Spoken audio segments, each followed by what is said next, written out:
Hi everyone, it's the EnglishSimmer here and welcome back to my channel and what is the last official chapter of Life is Strange True Colors. I have decided to don my little Simsy merch because what am I feeling today?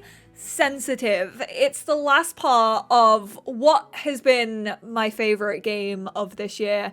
I'm absolutely loving True Colors. As you lot know, I've gone into this basically not knowing a lot about this game. Obviously, I am going to be playing through Steph's DLC, which is called Wavelengths. That releases on Thursday. I'll probably record it Friday and it will probably be up over the weekend. So you can look forward to that on the channel. This isn't the official goodbye to Life is Strange True Colors. And I am also currently playing it over on my Twitch with crowd control, which means you lot get to decide what I choose. Twitch.tv/EnglishSimmer if you, like me, cannot get enough of this game. And also, I'll probably continue to play it over on my Twitch whenever the feeling comes over me, because I always have done with Life is Strange. I am still in shock over the last chapter. I'll throw it out there. I was not expecting that. I'm so glad I hadn't seen any spoilers for it. Like, I'm so glad that that was a shock to me and like I didn't know anything about it. I feel like a changed woman. We have chapter 5, side B. Chapter 1 was called side A. It's kind of bringing it all together, the records as well. Welcome back, Alex.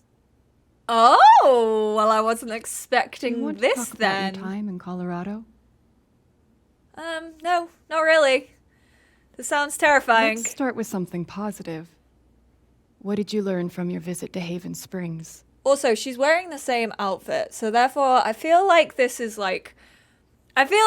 probably her like unconscious or something like that. The meaning of home, not to be afraid of my emotions or nothing. We're gonna go for the meaning of home. I thought I learned what it means to make a place your home. That must have felt like quite the victory. Yeah, Mum. She's wearing exactly the same outfit. This is definitely Let's talk about how it feels to know that you might have been wrong. Excuse me? Dr. Lin. I don't like Dr. Lin. Oh, okay. Here we go. Yeah. This definitely isn't. I suppose I'm proud of you for trying. You helped some people. Chased a mystery. Sorry, I shouldn't be mean to Dr. Lin. If this a pretty girl. How? Excuse me? How do you know about Stephanie? Alex, but you are correct. You're She is a right pretty back girl. where you started. I know, or you're wrong. You're wrong. She's learned You're so wrong. much. I don't belong in here. Yes, go on, Alex. If that were true, Alex, you'd know you were talking to an empty chair. She's not really here, though. She is talking to an empty chair. Doggo! Oh my god, that dog looks like Fred! Love to see it. What the Alright. fuck? Same. They've changed to Alex. The faces are Alex. Oh my god, that's so cute. Oh. She has felt all Is of that those. what I look like? Really? I mean, it's a very good good drawing of you, I have to say. It's like the chibi Alex. Hey, my guitar. Knock, knock. This is all very mysterious. We can knock it, which I kind of want to do. I feel like, can we look at that? Or is it just a blue screen? Okay, I'm going to knock the guitar. Why the heck not? When opportunity knocks, I will present myself to a guitar. Who's there? Alex Chen?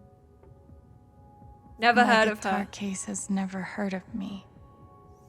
Sure. What? What is happening? This feels like a fever dream. Oh, I feckin' hate a code.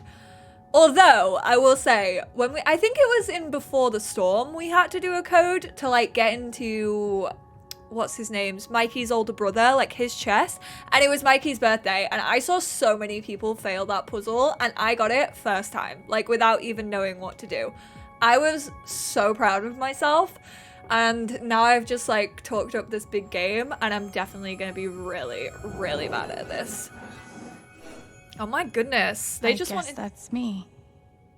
Case number 53322. Okay. I'm assuming, I mean, it is a guitar case number. How many numbers do we need on the guitar case? Probably 5. Maybe it's that. Maybe it's tricking me. I guess that's me. 53322. 53322. 53322. Alexandra Alex Chen, 21, female. She's only 21. I kind of thought Alex was a little bit older, I'm not gonna lie. Emotional instability, occasional violent outbursts, hallucinations, visual, hallucinations. What does that say? Oral? Or like aurora, like auras, oral. Got ya.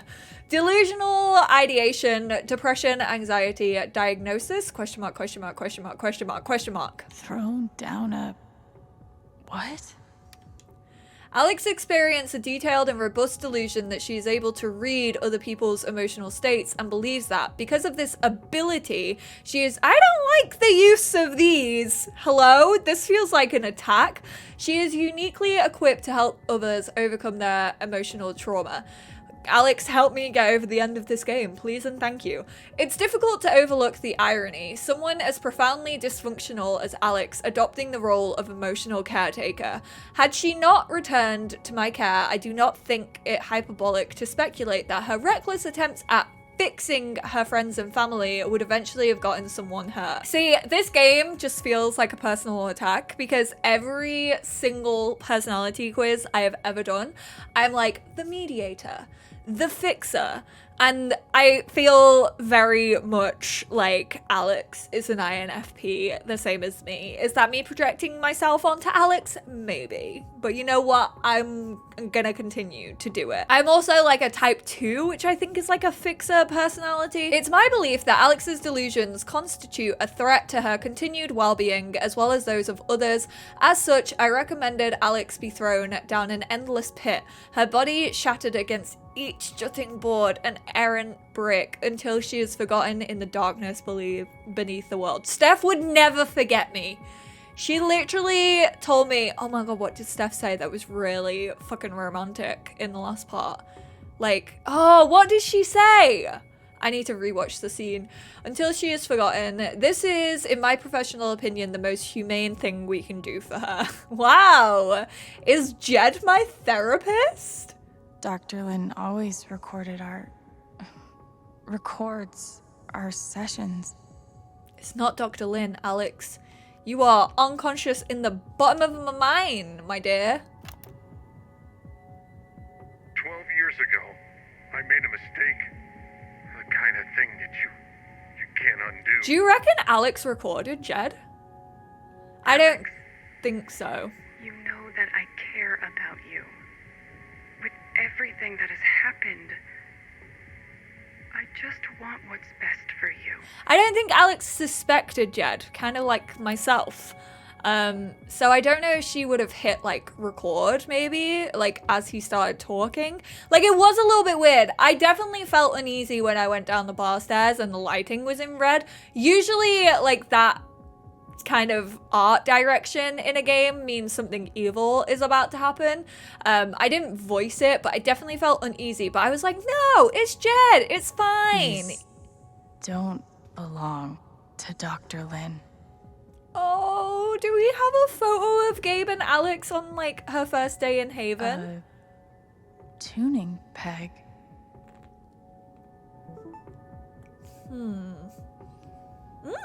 My block. In light of all the recent excitement, now is a good time to remind Helping Hands residents that impulses to leave our institution, whilst understandable, are best resisted. Remember, the outside world is sharp-toothed and possessed of an insatiable hunger, and you are soft and slow and appetizing. Why throw yourself into its mouth? Throw yourself instead into mine. Dr. Lynn, you trying to make me kiss another pretty girl? How did I even get back here?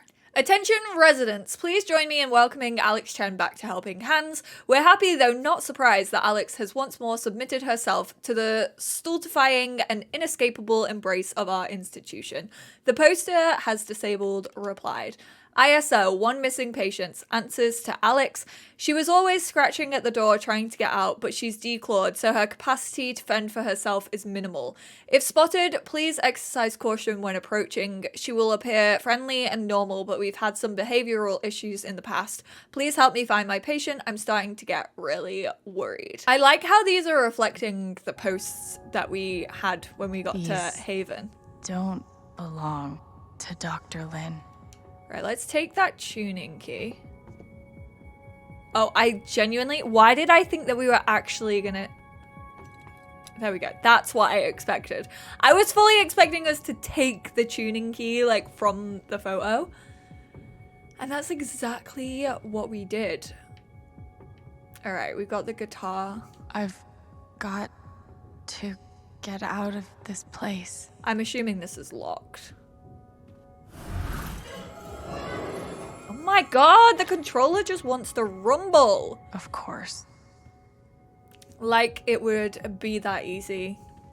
Alex. Can we look on the computer or not? No. Okay. So it was 53322. Have I got everything else? Yeah, there's nothing up on the ceiling. So we're good on that front. Not getting out that way. Yeah, well, there isn't even a door handle anymore. 53322. I'm gonna remember that in my sleep. 5 3 3 2 2.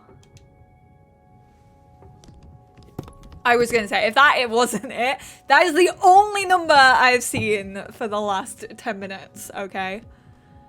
So don't even try and tell me. Is one of our tuning pegs is missing. So she can put that on the middle, on the left-hand side there. Gabe gave me this guitar, but he never heard me play it. The hell? Can't play if I can't tune. Okay, let's throw the tuning peg in there.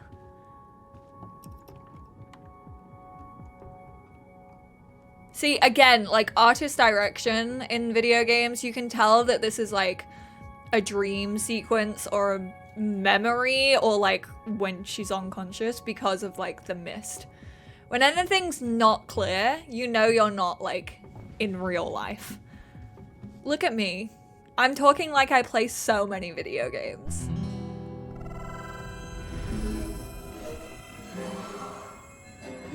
I'm fairly sure my controller just made like a freaking like Mario sound. It went like...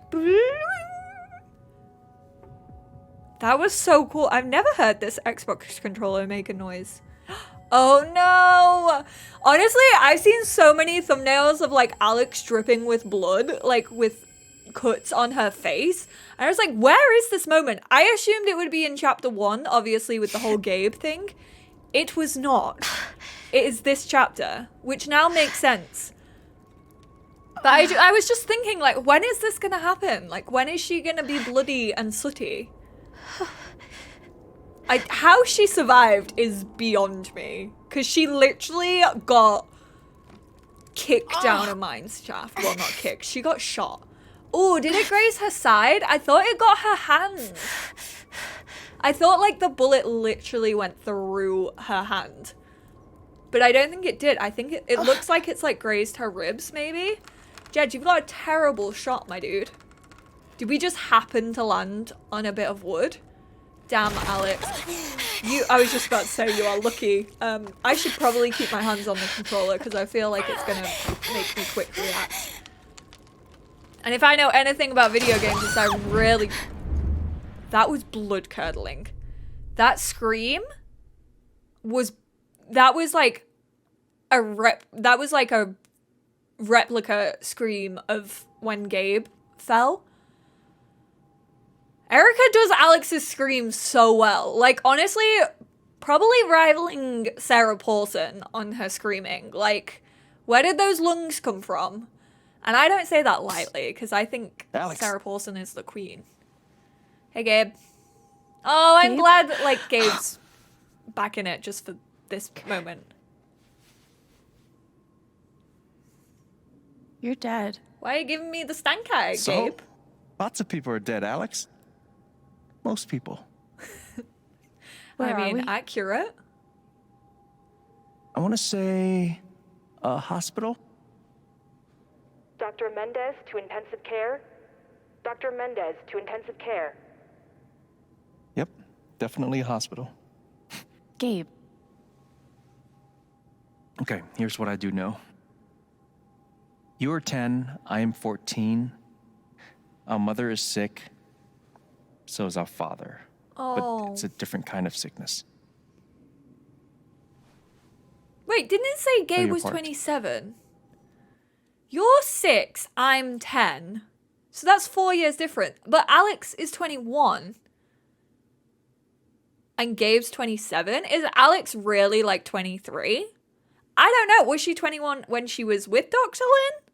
I am confused. The maths is not mathing right now. And I know I'm gay and can't do maths, but like, even I know that's not correct. Anyway, sorry. Let's continue. Ow! Gabe, why? That's such a didn't Big do Brother anything. thing. Both of This you is like written Big Brother. behave.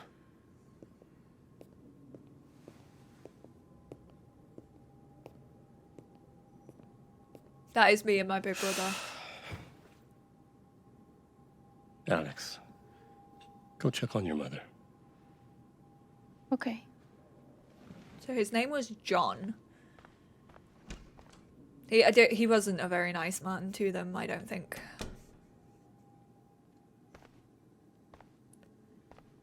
She was right over there, waiting for me. Oh. This is gonna make me cry. No, why does that look like Jed? Get away. There it is. The painting that taught me that art sucked sometimes. Empty bed. We couldn't afford a private room.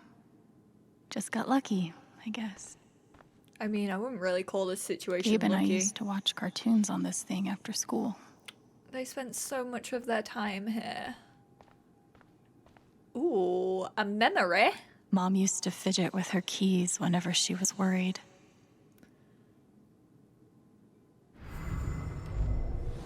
Gabe, Alex, I need you to listen very carefully. We got some scary news today, and I'm going to be spending some time at the hospital. What? Mom? Are you okay? Oh. Hush now. It's going to be okay. Do you understand me? Things will be different for a little while, but I am going to be okay. Poor Alex and Gabe. We spent so much time in here that I basically memorized every article. Gabe told me it was full of needles. Scared me to death. Okay, so there's the curtain, but I don't really want to go over there yet. Why is my voice so croaky? Honestly, I've coughed so many It times. was always too hot in this room. All right. She's just on the other side. Oh, this is scary when you know like what this moment is as well and you have to relive it.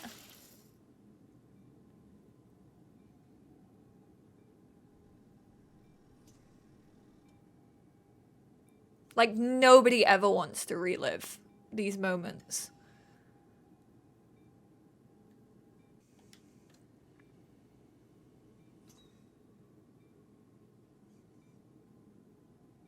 So quiet.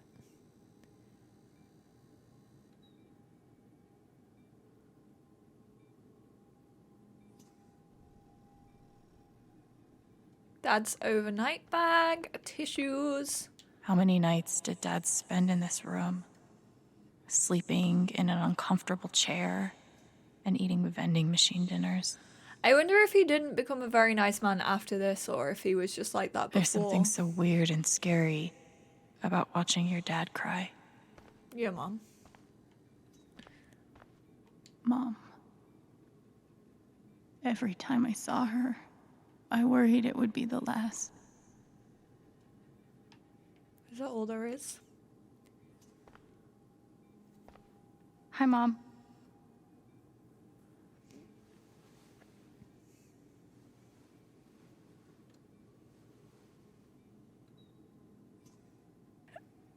Oh no. Mom. Mom. Such a brave girl. How do you ever get so brave? Is that how it went? You don't think you missed anything? Oh no.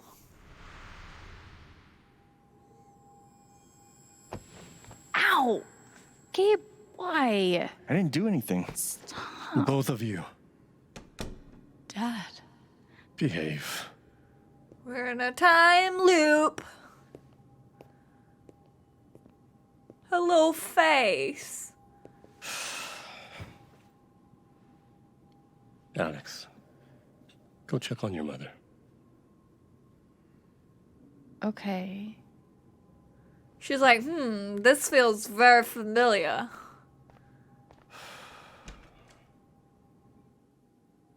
Oh, I thought it was gonna show me. Wait. Did I miss something? Oh, this is a good game. Design. Oh, I thought she was gonna give us We different. couldn't afford a private room.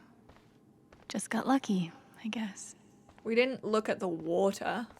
The water wasn't there, was it? She knew. Even then, she knew.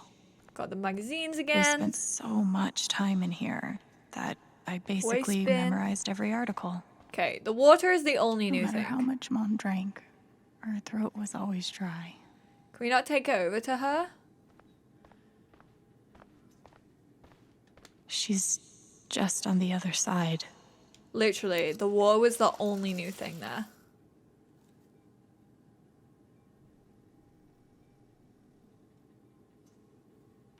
I'm scared.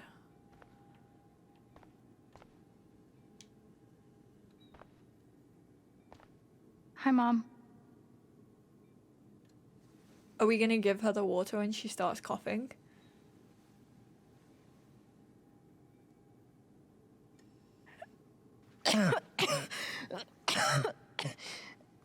Mom. Mom. Water, Alex. Water, Alex. Get her some water. I say it all the time. Could have written these games. Go, go, go, go. Quick, quick, quick. Run, run, run. Quick, quick, quick. Go. That was super speedy. I should have timed myself.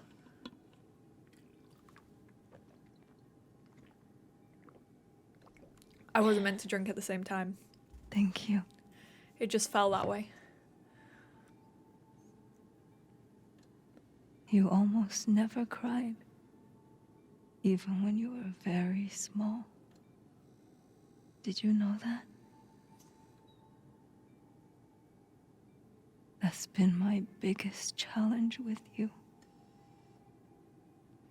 How do you take care of someone who is already so strong?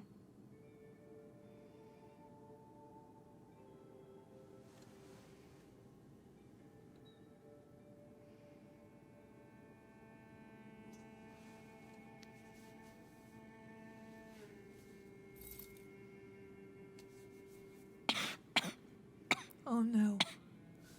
What's she giving us? Oh no, Alex is crying now. No tears, my strong girl.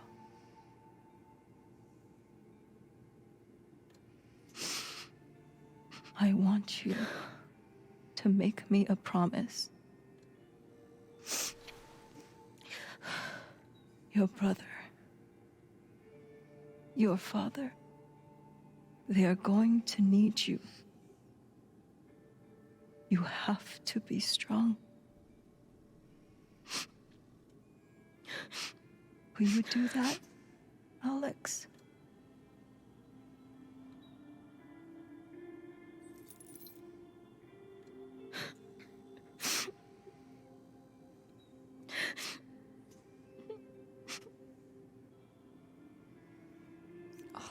Her little face Brave girl. breaks my heart. How do you ever get so brave?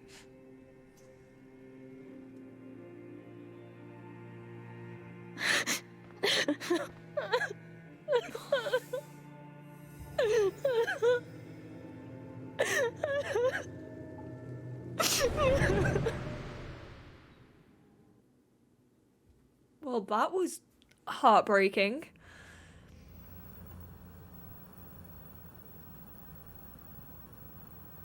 Oh, not bloody CCTV again. How are we gonna get out? How the hell are we gonna get ourselves out of a mine shaft?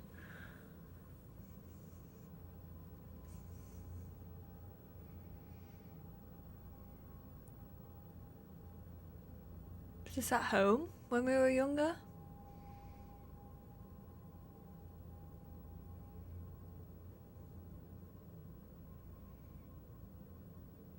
Oh, she's wearing the locket.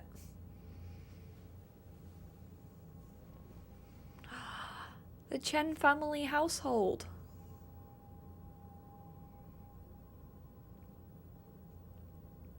Maybe.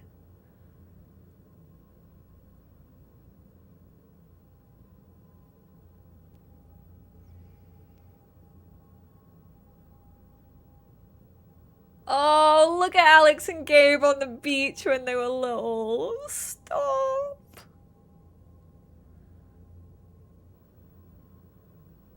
Shoo shoo. Still got shoo shoo. Of course we do.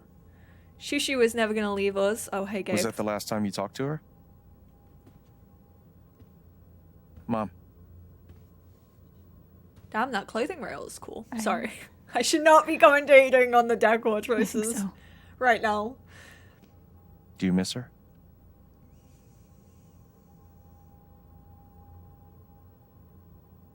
Gabe, what's going on? You're 11, I'm almost 15. Dad and I are time bombs. You keep running back and forth, trying to defuse us both. So it did get worse after their mum passed away.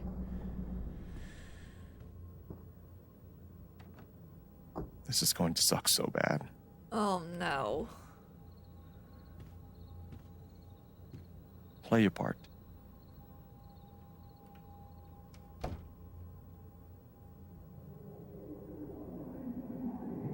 This is gonna be so reminiscent of David and Chloe, isn't it?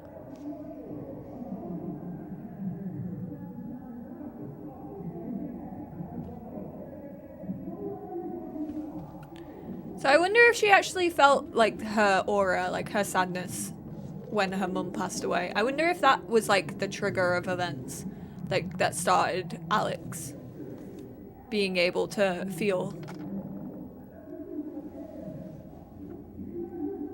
There was only ever one thing to do when they got like this. Drown them out and wait for it to pass. Kings of Leon! The volume dial was my best friend on days like this. Oh, this is why music means so much to the both of them. Because they could just turn the music on and try and forget about what was happening outside.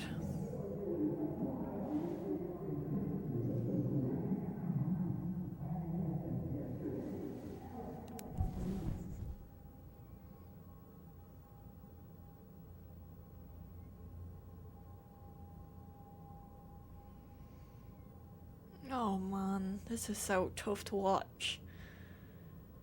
This is not how you, like, want to remember your big brother either. Like, we have so many lovely memories of Gabe, and in this situation, I feel like it's neither of their faults. Like, obviously, this is so hard on both of them, and they're both gonna handle it differently. But, like, we had so many good memories of Gabe, like, just from that first day in Haven. Like, Alex? meeting back up with him introducing us to everyone. It's Him, okay. like, It's just me. interacting with Ethan. But you know that's not how it went down, right? Oh, God. I'm sure you're gonna remind me, Gabe. I'm sure you're gonna remind me of how it really went down. Oh, does his dad, like, push him or something? Because they were, like, tipping and tapping. Is he, like, really gonna hurt Gabe? Yeah, this is just not how you want to remember your big brother. She doesn't listen to the music. She didn't play her part. It was my job to keep the peace. But no matter what I did, Mom and Dad had this TV before they had either of us. This was probably the most expensive thing we owned. It kind of kept me sane. I kind of don't want to listen. I kind of want to have a look around. Oh! I tried so hard to keep my promise to her. This is why she replicated the shrine for Gabe as well. Because they had one for their mom. Dad's laundry. I always set it here when it was done so he could find it. Did he just live on the... At least I managed to hold on to you, Shoo Shoo. Little Shoo Shoo. She wasn't lying when she said Shoo Shoo got us Cleaning through Dad's so much. ashtray was not my favorite job in the world. Yeah, they both had to grow up so fast. It was full of greeting cards. Mom kept every single one we ever got. Why is that such a mum Thanks for mood? trying, Lucky Cat. My job was to sort them in order of how close we were to a collections notice. So tough for a kid, Mom. I wanted to be a werewolf that Halloween. Couldn't afford the costume. Mom's old sewing kit. Don't think I've ever even tasted a butter cookie. Every time! I can't believe they were ever this happy. Always in the shortbread tin. It's always a sewing kit. Never, ever biscuits. How you wanted it to be. Sorry. It was just Gabe very used to steal relatable. Dad's beer all the time. It was like the one thing they didn't fight about. We never really touched these after Mom died. She was such a good cook. 2 cups water for 1 cup rice. Set timer for 30 minutes. Do your history homework. Serve. She knew Almost her chores. empty. Almost always. I didn't even know what CPS was. Just that I was afraid of them. Leslie Halloran. Child Protection Services. Hey, Gabe. I'm Leslie Halloran. I'm from the Oregon State Child Protective Services. We got a call from someone who said there might have been some kind of fight here last night. Is your dad home? Oh, gosh. You know what? That was like rehearsal. And I'm in this play at school, and my dad, he was helping me learn my lines. Oh. Must be some play. But if you need anything, my number is on there. Okay? Gabe did his best to protect us. But he was just a kid.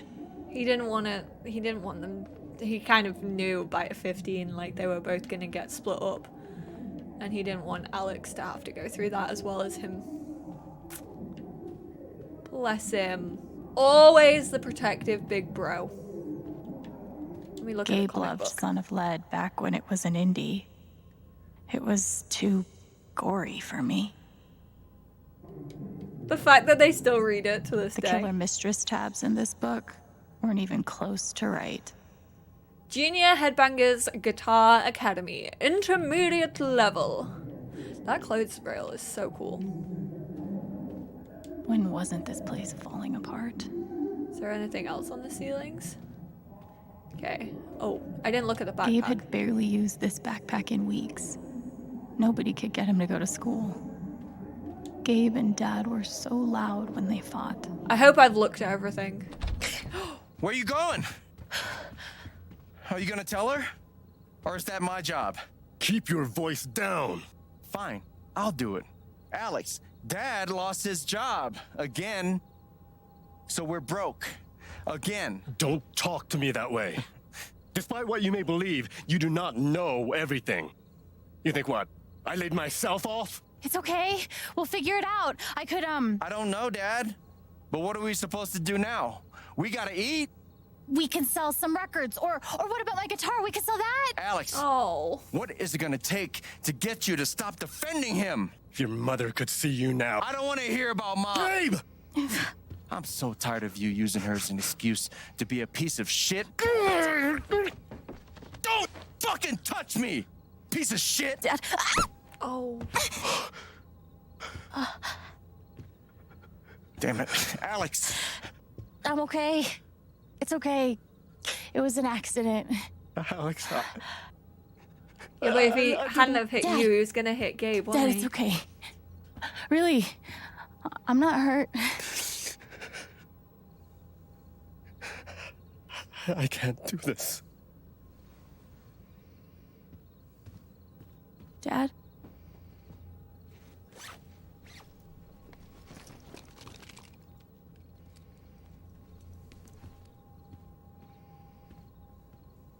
He's just gonna up and leave like that? Someone will come. That woman from CPS. Someone. Oh.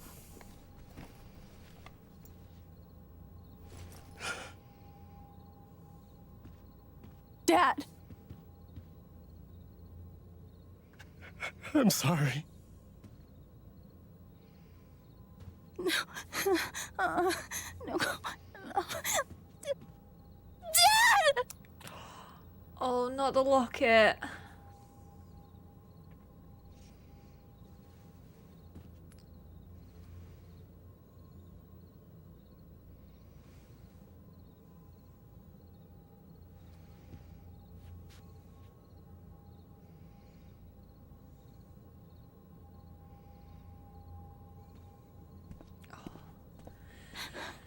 That was like the one thing she was hoping would, like, get his attention.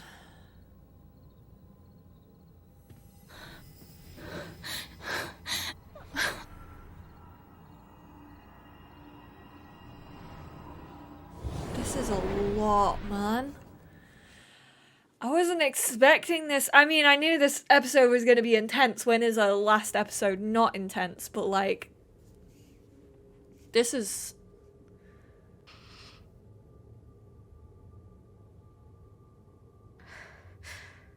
Imagine going through all of this at like 11 as well. Like feeling as if you have to be the glue that holds your family together.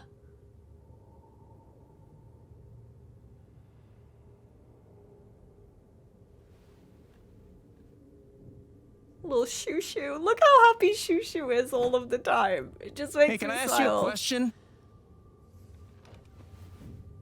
Which orphanage is this? The one in Grant Park? Kind of thought it'd be nicer. I can't do this, okay? I can't. You need to. No. You need to be honest about what you see. I was. I have. And now I'm done. Almost. But not yet. You were 12, I am 16. I steal a car and end up in juvie. Gabe, come on. Then you're 13, 14, 15. Orphanages, group homes, musty rooms in the strange houses of foster parents. By the time you're 17, you've seen them all. Somewhere along the line, you start to feel things. Your own emotions don't belong to you. You have nothing No one. You are alone. I don't want this. Alex. Play your part.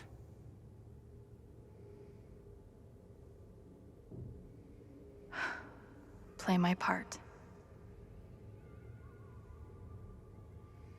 Letters to Dad, guitar strings, motivational poster, water cooler door, med chart, barred windows, rules, graffiti, nice outfit, basketball. And a trunk at the end. Alright, we'll go for the letters to Dad I first. used to write one every day. Stupid.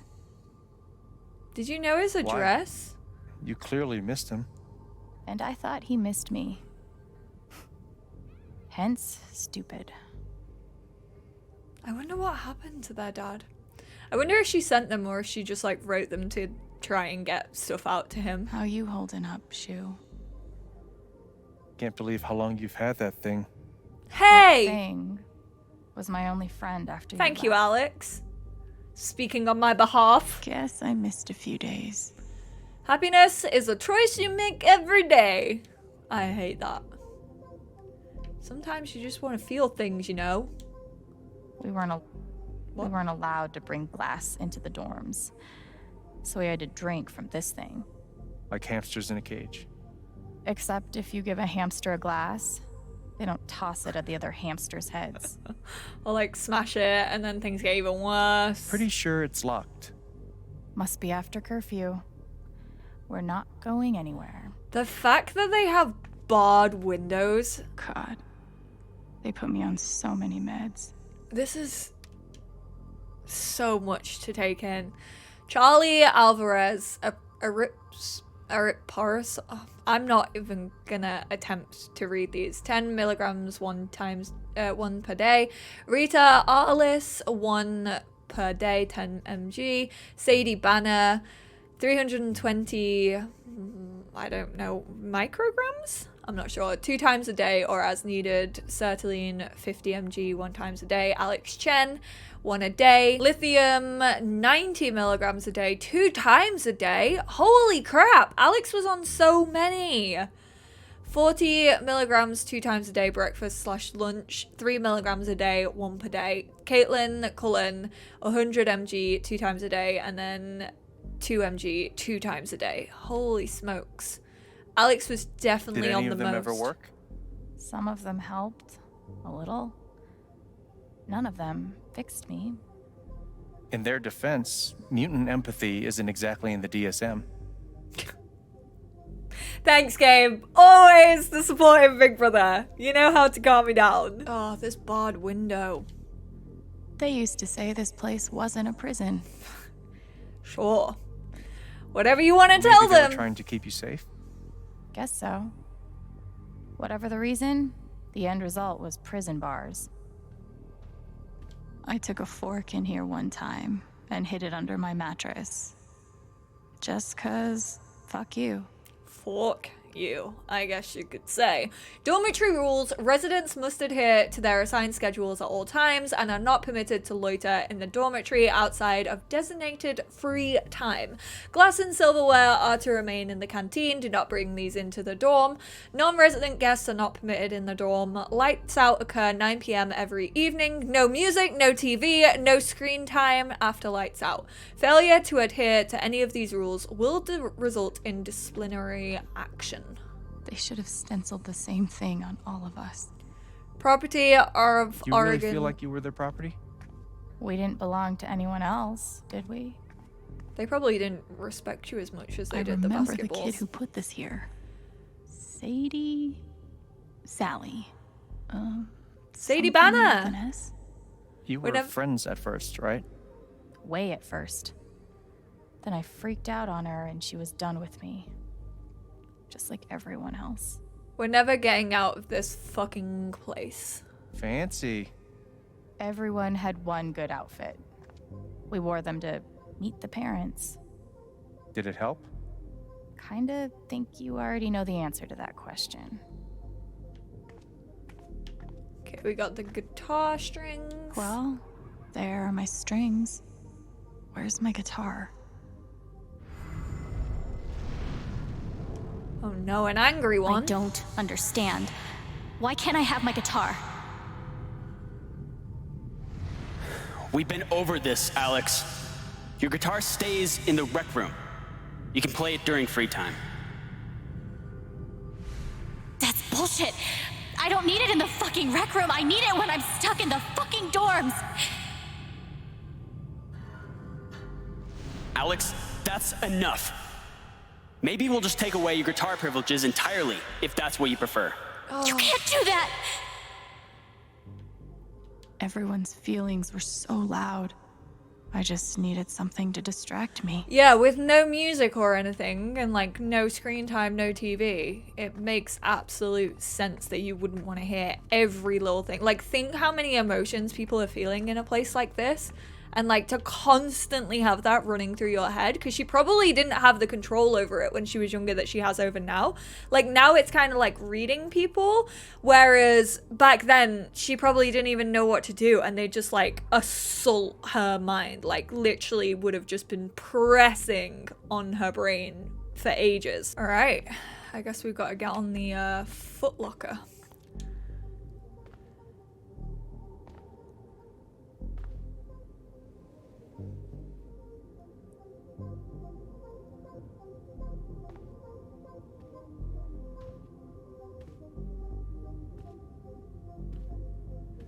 There's always a good old dream sequence in Life is Strange, isn't there?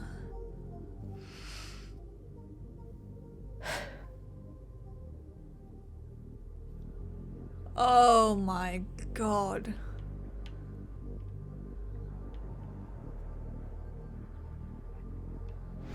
Like a caged animal in a zoo. She's been through so much. I just don't know if we're prepared for a troubled girl. It says here she's sensitive. What does that mean? Sorry if you can hear the controller vibrating. It just, like, there's no stopping it, this part. Like, it just keeps happening. There's so many emotions. I wonder why she's never found a home before.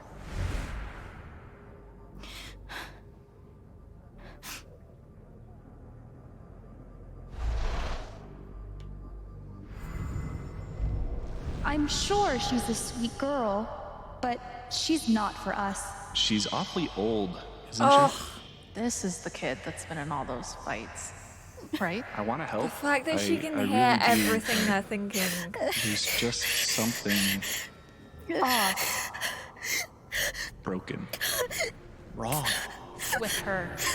All these opinions that you don't want to hear ever in your life. That was so good. I mean, not but like acting wise.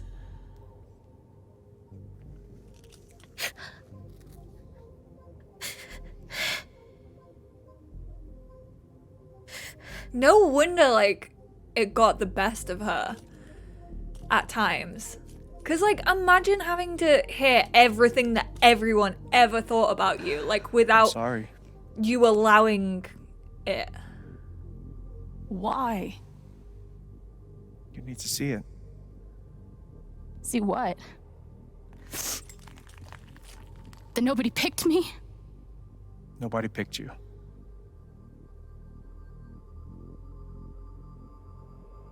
Nobody picked you. Nobody wanted you. Mom died. Dad left. I bailed. You couldn't keep us together. It was my job to keep us. You were 11 years old. You were 11 years old. You were a kid, Alex. Let it go. People leave. Life gets hard. Sometimes it's a big shit sandwich. Gabe's- Make it better. He's Be preaching. angry at Dad. Miss Mom. Hell, be angry at me. But don't give up. No one gets to tell you what you're worth. Come on, Alex. And no one can take your life away. Especially not Stinky Fight. Jed. Go take him down. I'm not sure You Take have down a gift. Typhon. It's something you don't even understand. Take down Jed. Take down the whole You thing. can change the world. better. Yes. Now get up. Listen to your big bro. What? Get up and fight. Okay, I kind of hate how she went to go through all of that. But I think what it leads to is hopefully gonna be good. Come on, Al. Yes. Oh. Yeah. You're a little bit scuffed up. Just a bit, you know?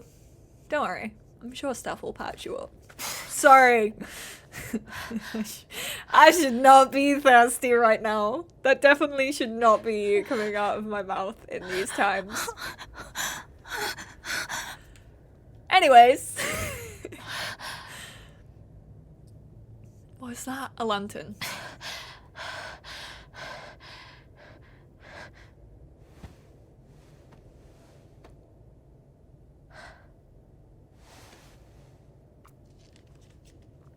Yay! I knew the match would come in handy. Are you kidding me? Where was this? I wonder what happened if you didn't pick that up.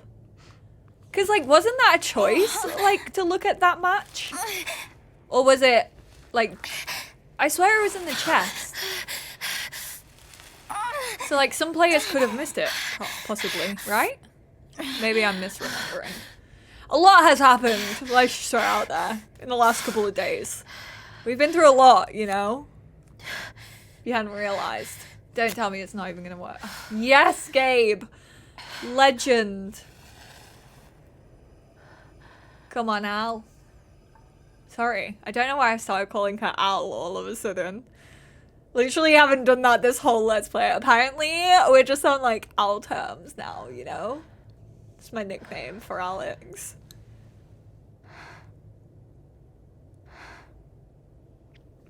Oh, mine's creep me out though, dude. Oh. I wonder if that has scraped her or if she's legit got a bullet in her stomach right there. There's no, like, she keeps covering it. I feel like they just didn't, like, I feel like to find a way out of here. They didn't do the art for a gunshot wound, so they were just like, yeah, we'll just have Alex, like, hold her side for No more this ladder. chapter. Not that I'd be much good at climbing. A broken ladder. Oh, can we even walk, like, run right now? I think we can go a little bit faster, but, like, I'm not surprised considering we have a bullet in our gut. You know, I don't want to push her too hard. Okay, there's literally nothing here. There's this tunnel and a dead rat. Mine's growing into mines, just like Jed said. He said 2 clicks to, like, where you saw Ethan and 5 clicks back to town, right? I'm gonna choose not to read anything into this. Didn't she just refer to herself as, like, rat girl as well? Yeah, I would also choose not to read into that. That looks like a map. It would be helpful if we could take almost it. Laugh if it wouldn't hurt so much. Safety first. Oh, we're defo gonna get freaking, like, infections How and long shit. has this stuff been down here? I want to know what they're hiding, though. Like, what is Jed hiding? Like, obviously he's the hero of the town and he saved all these people. A couple of you, like, what if he's hiding, like, his dead wife? Like, what if this is, like, how his wife died? I don't know. I don't know if it has to do with, like, the accident. Because obviously a mine caved in and he got, like, donned the hero of the town for, like, saving people's lives. Oh, Maybe he just, no. like... No. Come on, no. Gabe! Just as I was getting to the good bit. Well, she uses her emotions. Use the aura! Oh my god, this was sick. If she uses her aura right now, I'm gonna be so impressed. I can't see shit. Like, at all. Come on, Alex. Okay, that's something. That's a feel. Oh my god, this is so powerful. Are you kidding me?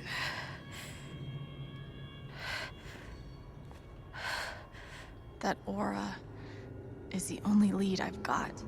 This is so freaking cool.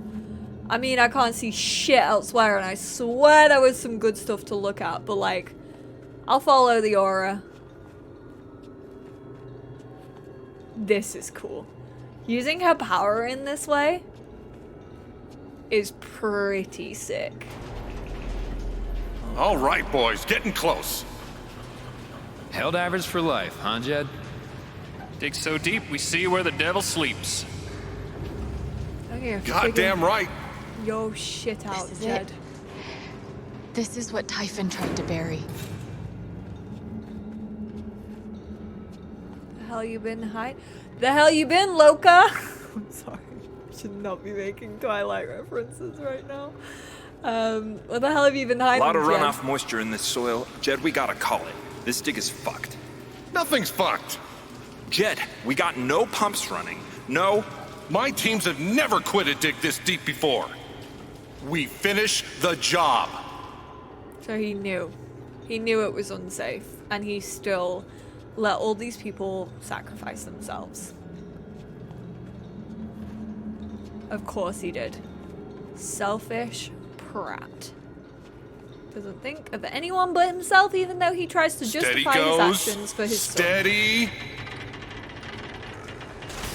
Fuck was... Move! Come on! Clear the tunnel! Who's on radio? Jed! Fuck! Jed! Jed! Oh my god.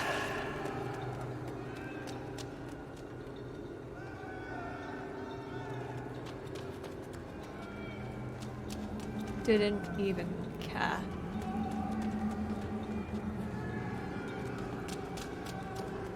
Oh, I swear. I'm gonna push this man down a mine shaft next time I see him. Feckin' Jed. We gotta move now! There's still men back there. They'll drown. Yeah, and so will we if we don't get the fuck out! Make the call, Jed! God damn it! God damn it! Everyone, let's go! Now! Could have made the call earlier, Jed, and no one would have died. How about that? Wouldn't that have been a great idea? Literally like he told you to do. But no, you push them.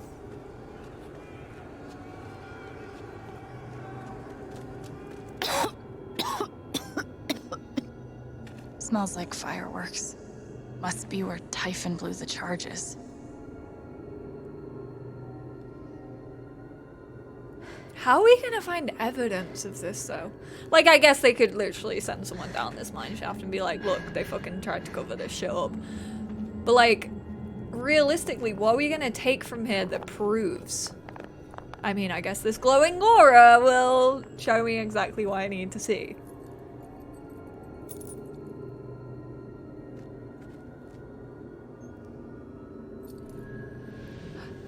The locket? Her dad was down there? Dad. Oh shit, and it comes full circle. Her dad was one of the lost miners.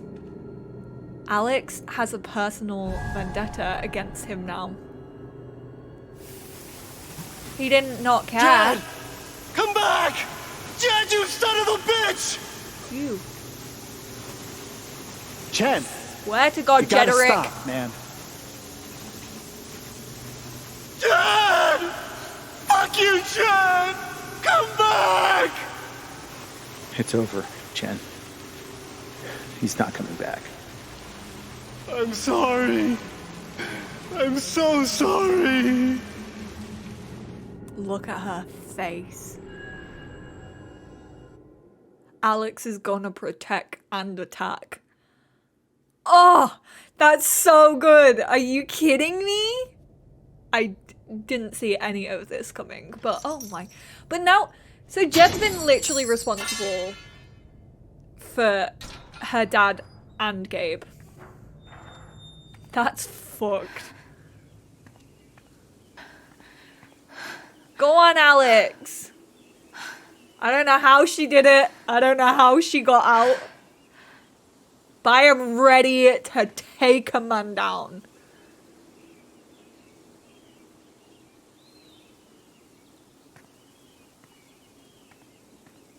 Do we get to go on our drive on one of the excavators?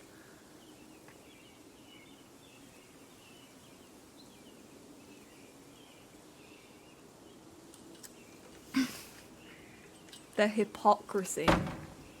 Go on, Alex. Smash it. Oh. She's bigger than me. She's just walking away.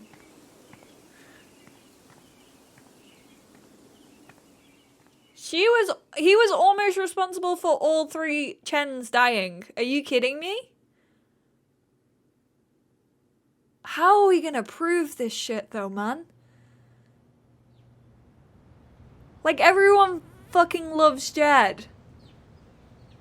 And I still stand by Ryan is gonna be completely heartbroken. During my time here, I've come to realize what makes Haven so special. Oh, it's a flower shop Diane. Run by multiple generations. A bar owner who greets every customer by name. Oh, you can get gone it's a spring too. festival tradition going back 100 years. I love you, Ducky. History, love you, Charlotte. Loyalty, pride. These values which define Haven are the same values that Typhon was built on. And that is why our partnership has been so successful. Steph without a beanie? It's Oh my been god, look at her go. To renew Typhon's commitment to Haven. We believe in this community. So I'm and assuming we're this is the vote tremendously that they've excited been for like its future. talking about for the last 4 chapters. Thank you, Diane. I think I speak for all of us when I say we're eager to make this official. So, time to vote, folks. And then lunch. Bitch, you frickin' thought Jedediah, Mr. Lucan, you ain't Daddy Jed to me anymore. Alex, oh my god. I'm fine. Oh, I thought Steph was gonna hug us then. Fine. We have to get you to a doctor. What happened to you? Your dad. Bastard, man. This will be hard to hear, or I'm gonna be okay. I found out something you need to hear. I'm sorry. What? Alex, you're hurt. No shit, Steph. I'm sorry, I love you, baby.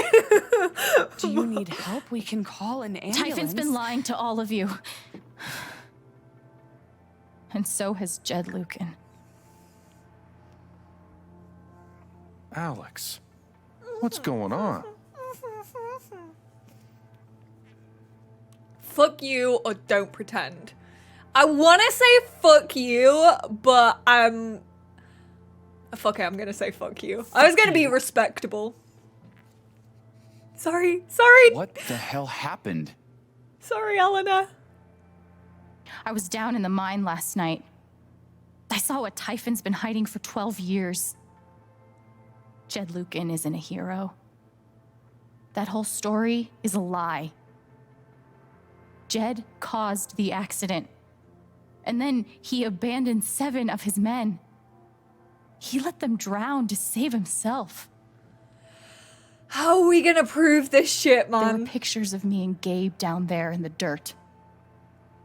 Because one of those miners was my father.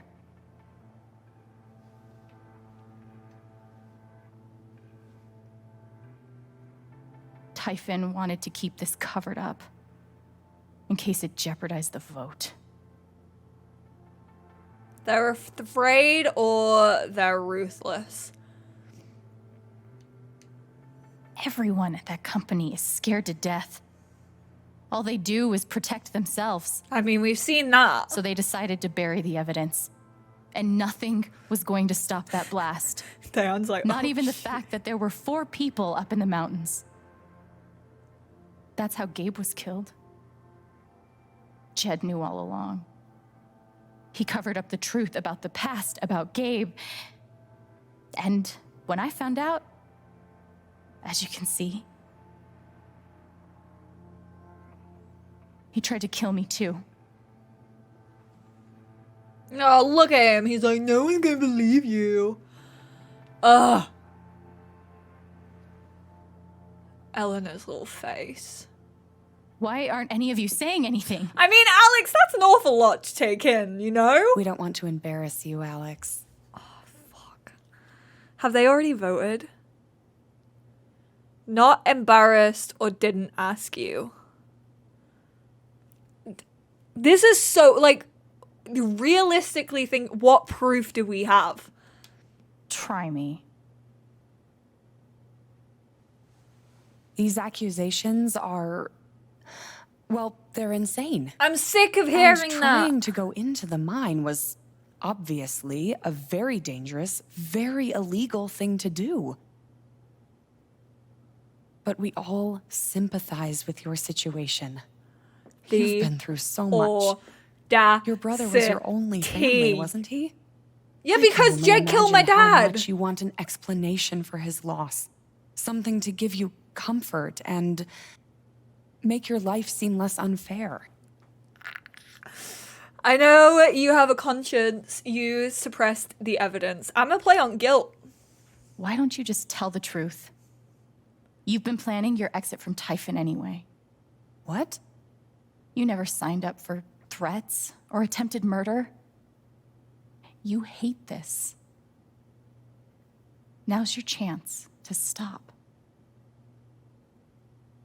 Dad? Do you have any idea what Alex is talking about? No. I don't. Ugh. I've tried to be there I for hate Alex him. since Gabe died. I thought, I don't know, I hoped I could be something of a father figure to her.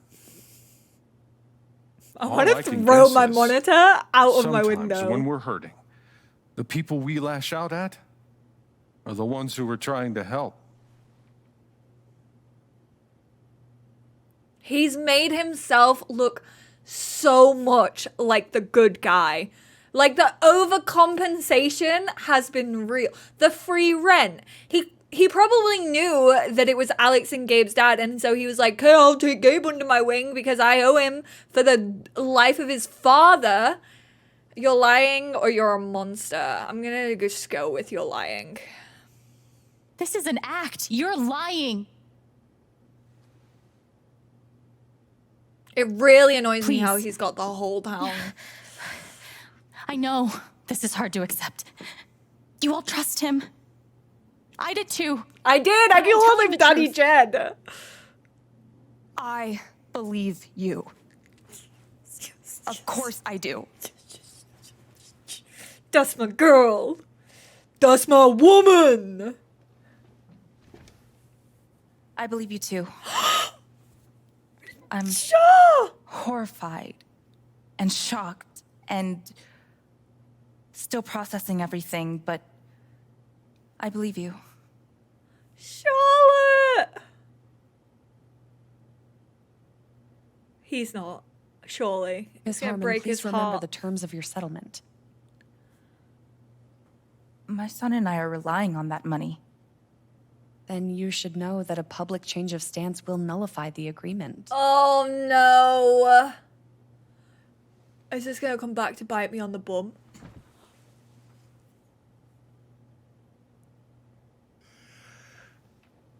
I would like to speak.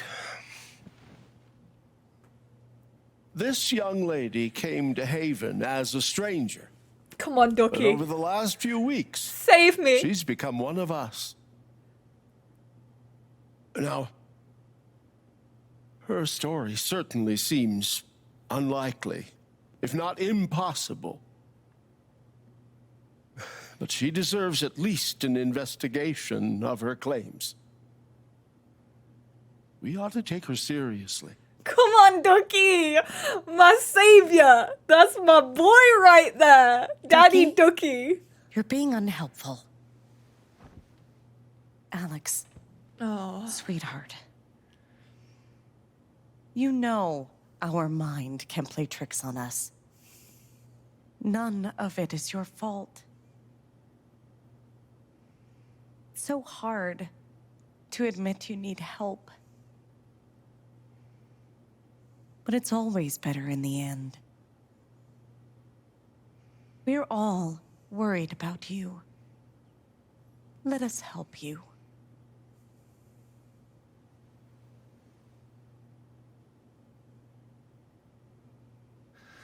Don't worry, Alex. I got this. Oh, for fuck's sake. Got a USB stick full of Fuck you, recordings. Diane. Yes, we went through this yesterday. Your superiors closed the case. None of us have time for conspiracies. Yeah. What is going on in his You're trying head? to weasel your way out of things again, huh? I know your game. I know Don't how you... test me, Jason. Pike! Legend! Go on, Pike. I'm not scared of you anymore. It's because we took his Not fear. of you, not Typhon. All right, that's enough. Go on! Deputy Pike, do you have some kind of personal issue with me? Like hell I do. Jason. Well, given that your Go on, judgment in Pike. this matter is emotionally compromised, you should probably remove yourself from... Cut the crap. If you think you could shut me up with... I think you better cool it. I would like to speak again. Oh, Ryan. Concerns me You that a believe voting me member or of I'm this sorry. council has openly admitted to a personal bias. Oh, I don't think he's gonna believe me. Like, his dad's a fucking icon in his mind. I'm not your lapdog anymore. Deputy Pike, I am not responsible for... I'm gonna ask him, though. You believe me. I know the difference between Right? right and wrong. I'm astonished that you would put your personal issues above the economic health of this town. I'm so sorry. I'm going first thing tomorrow. I kind of called that one. I kind of knew that he wouldn't believe me. That's his dad. Dad, please, come clean. We'll figure it out together. Wait, what? It amazes me. The He extent believes to me? which she has manipulated you. Come on, Dad. Never in a million years. Come on. I hate seeing you do this. Why did he say I'm so My sorry? own son. Dad. My own goddamn son! Jed! Stop. Don't you dare raise your voice at Ryan. My sweet boy! I know I may not have romanced him, but he's still my sweet boy. He's evil. Look at him. Look at his face.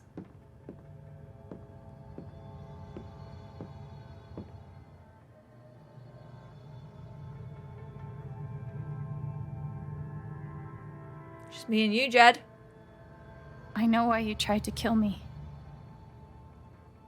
It's not what you tell yourself. That you thought it was best for Haven. This was never about Haven at all, was it? This was about you. I know it's easier not having to think about the men you buried. You want to look away and pretend the people you hurt aren't people. But I won't let you.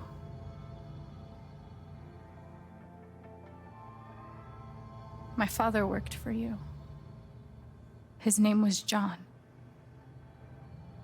He was a screw-up, he was a victim, he was a fighter.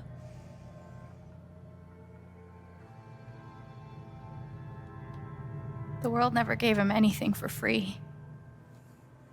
He fought just to stay alive. He fought for us. Maybe he was finally winning.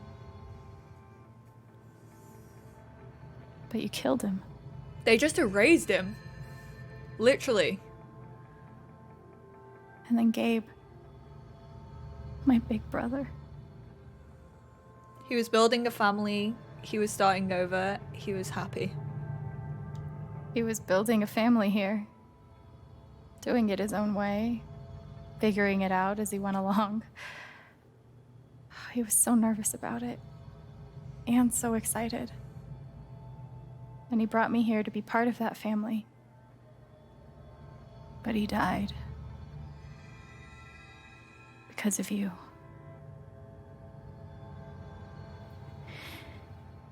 And then there's me. For so many years, I just wanted to survive. To get through. Haven changed me. I started to think about the future. I want to belong. I want to help people. I want to play music. I want to help people. Why is that going to Because have consequences? It's something I'm good at. Knowing I'm good at something feels fucking great. And you tried to murder me. You would have ended my life just so you wouldn't have to face the truth.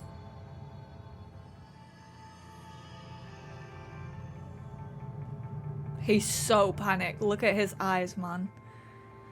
He's trying to search for any answer that he can possibly find. Look at all the emotion in her eyes. Haven't you? You've plastered over it with another story. That you're a good man. That you're a hero. You tell yourself you're a good man. You take care of so many people. You gave me a roof and a job. You checked on me when I was grieving. Alex has his number. Such a good, generous man. Read him to filth. But that's the lie.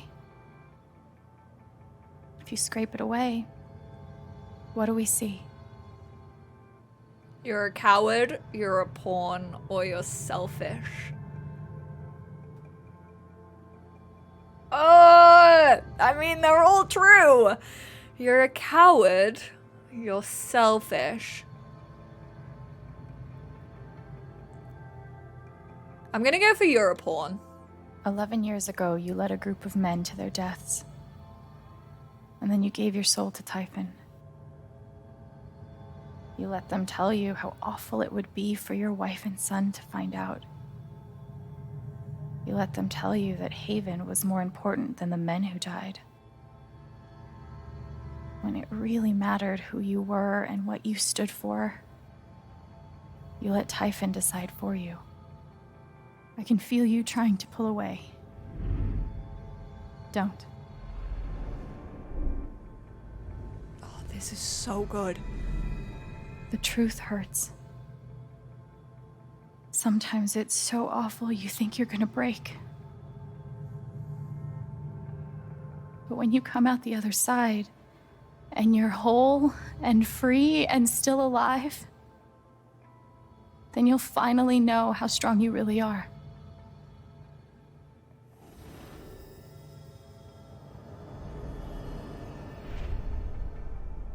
The auras I in see her the eyes. truth about you.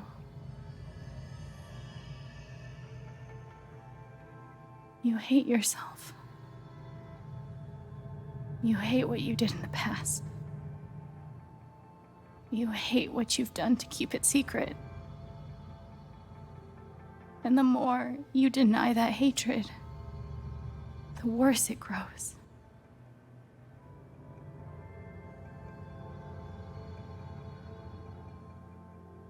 I know who you are.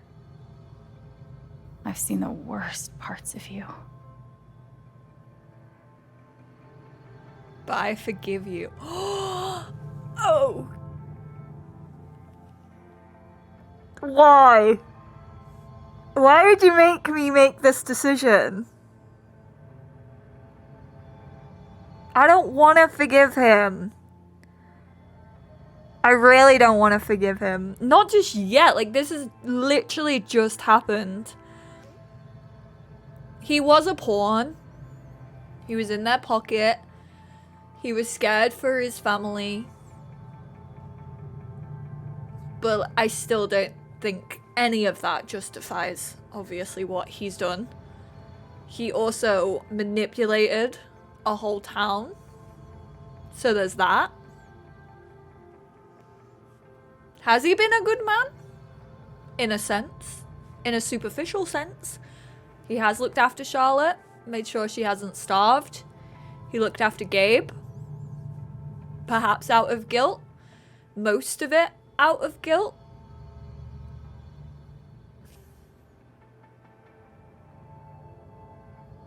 I'm just gonna make him wait.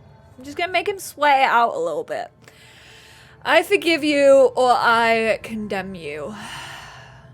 I feel like condemning him, like, I feel like Alex is the bigger person. I'm gonna go for forgive. I don't want to condemn. And I forgive you.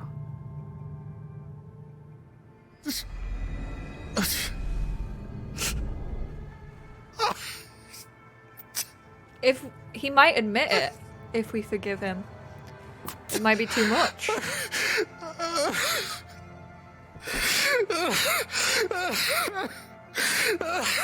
You can't fake emotions, can you?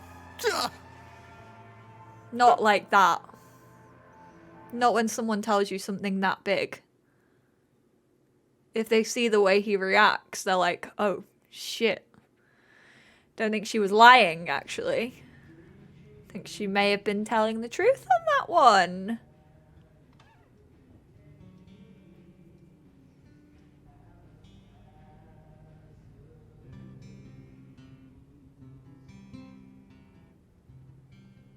And the news is still coming in on the Typhon mining scandal that has rocked the western slope town of Haven Springs, where a council meeting was the scene for shocking revelations. Local bar owner and council president Jed Lucan admitted in a tearful confession to covering up the deaths of 7 Typhon employees as their manager 12 years ago. Got The him. recent cover-up, which involved a clandestine and unpermitted explosion to thwart inspections, caused the death of Haven local Gabe Chen last month.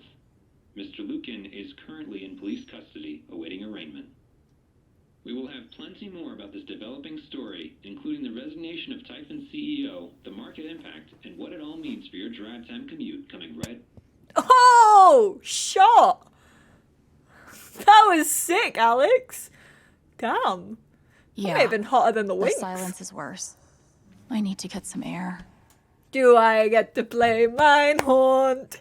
Is this my moment? My After moment summoning all my strength and willpower, to shine. I'm now ready to move from the bed to the rooftop. Let me have a look around first. Wait, I've let me got check some my phone. Continued support for you.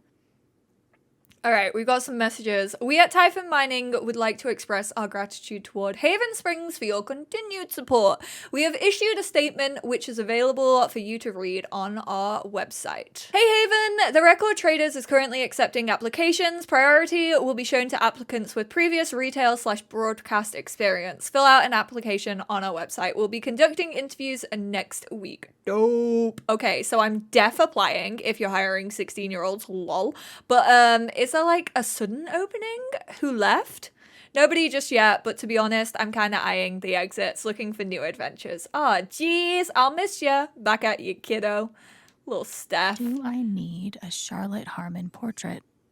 I kind of think I need a Charlotte Harmon portrait. You most absolutely need a Charlotte Harmon portrait. Oh my god, imagine a portrait of her and Steph. That would be so cute. Hello friends, I've decided to open back up commissions. I think we're all looking for ways to stay busy right now, and making art has always been my favorite method. So please get in touch if you want a portrait. I'll keep my rates reasonable and I offer discount for first time commissions. Awesome news! Should we call the shop? That works fine. The phrase recent events is doing some work in this post. It was doing all the heavy lifting. Due to recent events, the Black Lantern will remain closed to regular business until further notice. Oh, I really want Ryan. I don't know. I don't know if Ryan would want it. I feel like he's more like out and about. It never ends. But like, that would be cute. Well, not really, because it's kind of like his dad's legacy, and I don't really want to push those shoes on Ryan, you know? A statement regarding the ongoing investigation in Haven Springs. We appreciate the community's concerns. Details are still emerging, and we are cooperating with the state of police. We currently have exactly as much information as any of you, and addendum. State police have tapped Deputy Jason Pike to provide assistance in the case, and as such, management of this account has been handed over to another deputy. Whilst we acknowledge that Deputy Pike has come to occupy a special role in the Haven Springs community, we urge you to direct all inquiries through official channels. I just don't understand how all of this could happen under your noses. What's going on over there? This is not an acceptable statement. Nothing but respect for our boys in blue. Singular boy in beige who danced to Typhon's tune. Wait, is Cass calling out Pike? Pike helped us. There is no way cops didn't know. There's something they're just not telling us. Follow the money. Dropped your tinfoil hat, you loon. Ugh. Bloody hell. Hello, neighbors. Thank you for making last night's Spring Festival such a resounding success. Now comes another annual tradition, cleaning up after ourselves. I'll need a few volunteers to help me spruce up the park in the wake of last night's festivities. Work begins as soon as today's council meeting concludes. Drop your name in the hat. Sure, why not? I'm down. We're pretty hungover, but Jesse and I might be recovered by this afternoon. Tentative yes? Take care of you first. But if you're feeling up for it, we'd love to have you both. Gotta open the bars, sorry darling. Oh, psh. The Black Lantern will not be open for lunch today on account of the town council vote. We'll see you for happy hour. Yes on jobs, yes on prosperity, yes on expansion. You do realize that expanding mining operations outside of Haven is temporary fix, right? That's not even considering the environmental impact. Do you have any proof? What do you want? A bibliography? I don't keep citations at the ready on the off chance to encounter someone who isn't as willing to accept the truth. That's what I thought. God, Aaron's an asshat. I'm so sorry I worried you all. Anybody seen Alex today? We agreed to meet up last night, but then she ghosted. Super not like her, kind of freaking out. Oh no, have you contacted Jason? Called his cell, no response. I'll try 911 next. That's troubling. Haven't seen her. Keep me posted. Ah, this man! I swear. I bet Steph wishes she could reword that, but it's pretty funny. Hello, as many of you know, I'm a freelancer for the Rocky Mountain Gazette. I'm writing an article about this evening's incredible performance at the Spring Festival, but I can't track down the band's name. Anybody know? Hey man, so we aren't like a band as such, so we don't really have a name yet. Yeah, no worries. Can I get your names for the article? I'm Steph Gingrich, the brains of the operation. My muscle is Alex. Lol, she's gonna die when she sees this. She's so cute. I love her. What a wonderful spring festival. Thanks to everyone who made it such a beautiful celebration. Now spill the beans. Who's got a rose? I know someone who might have gotten one. I think I might know someone who's gotten one as well. Hang in there, bud. Poor Hector. Can we brag for someone else? I don't see why not. As long as that someone has given their permission. Hey, Steph, do I have permission to brag about the rose you got from your crush? Lol, come on, man. They're still so cute together. I'm glad they're on good terms as well. I was really, really worried that we were going to make things like awful between Steph and Ryan. Alex, please pick up. Just let us know you're okay as soon as you can. I'm pretty sure you just lost your phone, but Ryan's freaking out. Okay, we're both freaking out.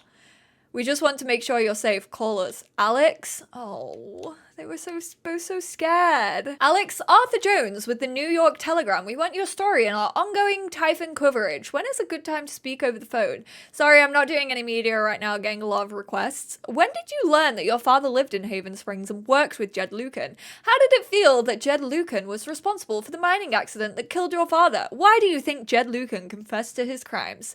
Yeah, fucking too right. Block that. Seriously. Oh, look at Ethan and his dad. That's so cute. Dad knows what's up. That's awesome. Ethan, you look great. Thanks. Oh my god, I heard what happened. You weren't going to mention being a superhero when I texted yesterday? I'm so glad you're safe. Thanks for the me too. The fact that this kid literally just has the biggest FOMO. We got Charlotte. I don't even know what to say, Alex. My heart breaks for what you have endured. No one should have to live through that. But just remember that Ethan and I are here for you. Thanks, Char. What you did wasn't easy. I won't forget it. Oh, the fact that she did stand up for us makes me so happy. Dear Alex, you've been through an awful lot these past few weeks, but your resilience and courage continues to astound me. I have no doubt that you will weather this affront against your person with the same grace as you demonstrated to me during our lovely dance at the Spring Festival. A moment I will not forget. So please remember that we are here for you. Sincerely, Reginald McAllister III. I know, and I appreciate you sticking up for me, Ducky. Easier said than done. Glad you're okay. Really. Ha, thanks, Mac. Didn't think you'd actually take down Typhon. You're braver than I ever imagined. Now you owe me a new job. Oh, here's Rye. We get to see into him. Growing up, my dad was a hero, and after the accident, he was the whole town's hero. It was the best feeling in the world to know others saw him the same way I did, and no one questioned it. Even when the strange phone calls started, the late nights, locking his office when he left the house, but it was all lies, and now I know the truth because you showed it to us. Let me know if you need help. I'm here. Thank you, Ryan. I will. I genuinely didn't think that Ryan was gonna be on our side. Like, that is heartbreaking for the guy, because like his dad is literally his hero. Alex, you are incredible, and I'm here for you no matter what. Call me the minute you need anything. I know. Thank you for having my back. It meant so much. Of course. How could I not after everything?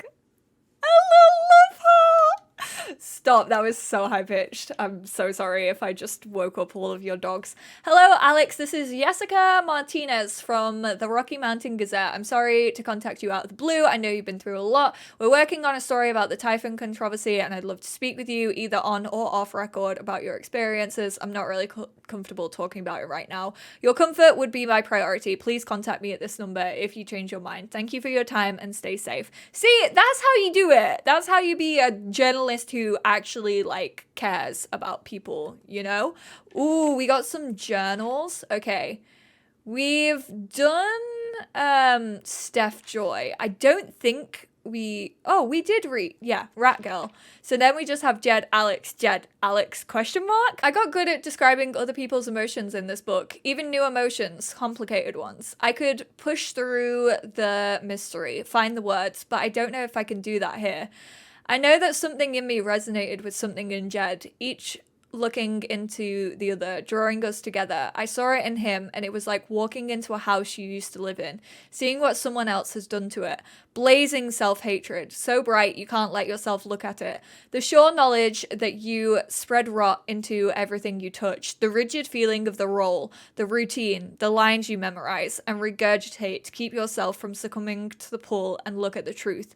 Maybe that's why I forgave him for all of this. The heat and force of his loathing required me to face my own, like two magnets of the same polarization pressing each other backwards. The bullet, the fall, the hospital, the house, the orphanage. Is it weird that I feel grateful for them? Grateful to Jed for giving them to me, for however accidentally pushing me to look at my own self-hatred and come out the other side. Fill your hands with grains of sand. In the rocks you see the clocks. Thought I could hunt, I could be brave. Nothing can save you, nothing to save. Of times that pass, the good, the bad, your life's a life you'll wish you had. So we were kind of thankful for him. I love this guitar, but if it starts asking me riddles again, I'm throwing it out the window.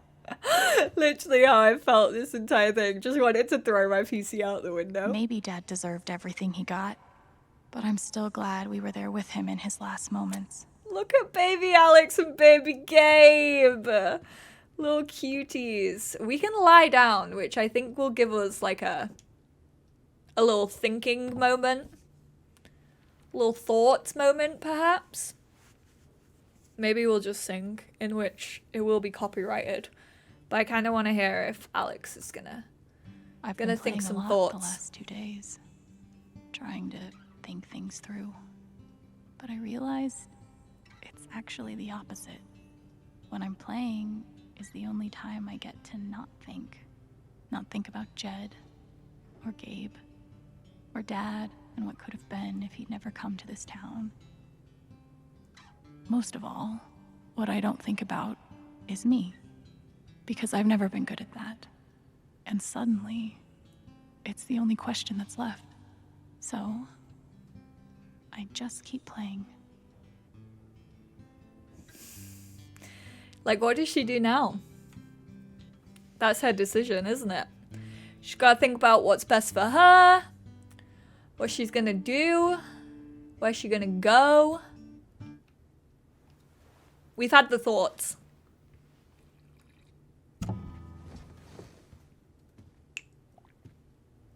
The sound of the guitar being put down on the floor. I could appreciate that. Berlin does sound pretty good right about now. It seems pretty far though, you know, like Ethan, and maybe I should have said Salem. Must be rare that a local paper gets to break out the really big headline. Scandal! 8 deaths covered up by Typhon mining. Haven Springs rocked by revelations. See? This is why I try to only read the art sections. Old and new talent shine at Spring Festival. The following review was filed before the events of the Town Council meeting the following day. For all related coverage for those events, please see A1, A2, A3, B1, C1, D2, D3, E1, and E2. Holy shit, they wrote about it so much. Are you kidding me? A surprising newcomer and a 3-time veteran joined together to create musical magic under the Spring Festival stars on Saturday. Alex Chen, whose brother Gabe Chen, longtime bartender at the Black Lantern, was killed in a tragic mining accident last month, lit up the crowd with her passionate vocals and powerful guitar. Which, by the way, the song was Blister in the Sun by MXM Tune. It was a different version to what they've actually released. The released one is really, really good. I have actually listened to like the in-game version one. It was so good. And also, I will warn you, it's the catchiest motherfucking song in the world. I listened to it and I haven't been able to get it out of my head since listening to it. It's been a long time since I've witnessed the Spring Festival crowd dance together with abandon like that, noted Jesse McPherson, local novelist. It was transportive. Steph Gingrich, KRCT DJ, and mainstay on the Spring Festival stage, held down the drums for what the duo claimed was their first time playing together. Why can I not read right now? It said Steph, and I was just like thinking about Steph and her arms and her drums. Including even practice sessions, color this reviewer a tad skeptical. The chemistry was palpable. He's like, they're defo fucking. I think I speak for all in attendance when I say, here's hoping this is the beginning of a new Spring Festival tradition that will continue for many years to come. Imagine Steph and Alex grow all together, but they always come back once a year for the Spring Festival to play. Bowed but not broken, Haven will survive. The image of Haven Springs as an idyllic refuge, an oasis of comfort and civility blissfully removed from the tumult of the outside world was shattered on Sunday. In truth, that haven never really existed, outside of postcards and tourism boards drivel anyway.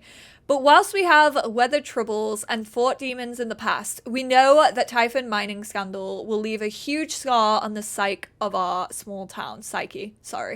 Not just from what took place, horrible enough as those details are, but from who was involved. A young and beloved bartender, a respected mining industry up-and-comer, and the town's most revered patriarch at the center of it all.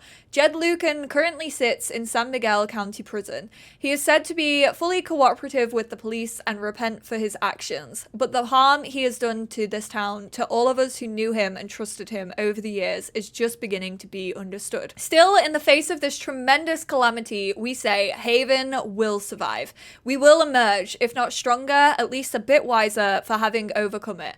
We will do this not because it is easy, but because we have no other choice. This is our home.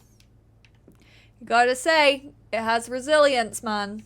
Haven knows how to fight. Nothing like being called delusional by someone you trusted. That one really hurt. Oh, that was about Eleanor, wasn't it? So, technically speaking, the not telling her about Gabe's death was the wrong choice. I feel like she probably feels guilty that obviously Riley found out, and therefore Riley like decided to stay and not go to college. So like I get it. Eleanor probably thinks like, oh, it's my fault. Like I get why you would feel guilty about that. So I think if we would have told her about Gabe and like reminded her, as awful as it would have been in the moment, she probably would have stuck up for us in the vote. Couldn't bring himself to get rid of it. Helldivers, Chen. You ever swing a pick before, Mr. Chen, John, and no. But I'm a hard worker, and I learn fast, and I don't mind long hours. You don't have somebody waiting on you at home? No, sir. Well, John, guess you're a hell diver now. I'm glad he held on to it, for whatever it's worth. Alex, they told me to destroy this jacket after the accident. I couldn't do it. Perhaps some part of me knew that I would one day need to pass it along. When Gabe first stepped into my bar looking for his father, I swore I would one day return this jacket to him. Then I swore I would return it to both of you. I think you know by now what my word is worth. I did not deserve your forgiveness, but it moved me more than I knew was possible. I hope this gift will provide some small comfort to you in the days ahead, Jed. So he knew. He knew that what he was doing was wrong. Of course you know. Right, let's go around this way. Check out Gabe's shrine. I'll never understand exactly what happened to me down there, but I'll always be grateful. Don't give up. Good thing I sold off all my Typhon stock. Sources say FBI investigation imminent, just hours after the defiant press conference in which he vowed to see his company through the choppy waters ahead. Dennis Walker has resigned. Boom! Could have written it. Meanwhile, shares of the global mining concern, once top 5 in its sector, have nearly halved from 48 to 28, with no bottom in sight. I'm pretty sure my voice was already heard by everyone who needed to hear it. Alyssa R., Denver Times. Alex, I trust you have received my other messages and voicemails. I'm asking for 10 minutes of your time. We go to print at 8. Please let me help your voice be heard. Is it Alyssa. weird that the part of this that bothers me the most is nondescript dive bar? CO mining scandal has deep state fingerprints. Irregularities abound. Truth remains buried. What are they hiding? Deep state... Oh, I'm going to read it this way. Deep state deniers and wool-eyed cynics, good luck to trying to make sense of what went down in the small mountain town of Haven Springs last week behind closed doors of a nondescript dive bar. 8 town council members gathered to discuss a municipal mining permit, and when the doors opened, one of them was admitting to murder, another to criminal fraud, and yet no one else could explain, in any rational way anyway, how this all supposedly happened. So is the criminal fraud, is that Pike? Like, was he bought as well? Like, did they try and scrub it from Pike because he was so scared? Because I feel like Pike, like, I don't know. I feel like he wasn't a bad guy in this situation. I don't like how everyone's painting him to be, like, a criminal for, like, obviously he had sort of the same vibe as Jed, but he actually did do things wrong. He still covered stuff up if he did know, and that's, I think, what they're hinting at when they talk about this. But he didn't, like, go along with it. Like, he didn't pull any triggers, you know? Local taxidermist Reginald McAllister, known to others in the town as Ducky, described a near hypnosis in the room as a great man was made to stand naked before all, and exhumated truth begot its rightful place atop the throne. To longtime readers, the implications could not be clearer. This town council must belong to or be a servant of the globalist, para-governmental, military-industrial... What? Jesus, this is why I don't read fucking... I know now that my inaction newspapers, in the face man. of injustice was itself a terrible wrong. Maybe they're talking about And I know Diane I when will they say never be criminal able to injustice. undo the tremendous pain and loss I caused. I do not ask for forgiveness. The only person who could give that to me is gone. Thank you. She really did There are see no victories at the end of this. Just more painful truth. She really did see herself in Gabe a lot. And I think that eats her up even more than, like, anything else that she went along close with. to Ducky after our dance. I guess he felt the same way. That makes me so happy. Even though it was hard, I'm glad I let Charlotte overcome her own anger. I think it gave her the strength to support me. God, they were all so strong in that meeting. Are you kidding me? They say I was powered by adrenaline that whole morning. Now I'm mostly powered by extra strength Advil. And these. Hey, you're walking around great without the crutches, though. I'm gonna play Mine Haunt. I did say I was gonna do it before the end of this was game. 2 days ago? That doesn't seem possible. Lawyer business card. Can I go downstairs to the bar Maybe as well? I do deserve some $ justice, but I'd much rather be able to move on with my life. Mankiewicz, and Garth. Alex, call me You Deserve Justice with $1. I like that. I like that. I mean, that's a good business card. I want to go outside without seeing anyone. That's why God created rooftops. I can't play the other one? Fine. I'll guess I play Mine Haunt. I just want to get on the board. I just want to kick Ducky off. As bad as that sounds, I just want 30,000. But I'm so bad at this game. I'm so bad. Okay, I'm really gonna try. I can't even remember the freaking controls, but I'm gonna try. Okay. Let's keep going. Let's go down. I'm using the D-pad and hoping it helps me. Oh no. Oh no. Okay, go back up. Oh shoot. I've absolutely... Oh, I thought I ruined it, but I don't think I have. Get those ghosts. I don't think they can respawn if we get them. Oh, where are they going? Get back down here, little ghosties. I want to get you before my... No, it's gonna run out. I ate him. Okay. Wait, what? Okay, I don't think they respawn, so I think we're good to go. Okay, I can take my time. I can chill. We're all good. I just wanted to eat them. I think it gives us extra points. Ooh, I have not played this in a hot minute. I think I played it like literally the first part and I was so bad at it that so we need to get 30,000 or like, I think Ducky's is like 30,600 and then Steph's is like 31,000.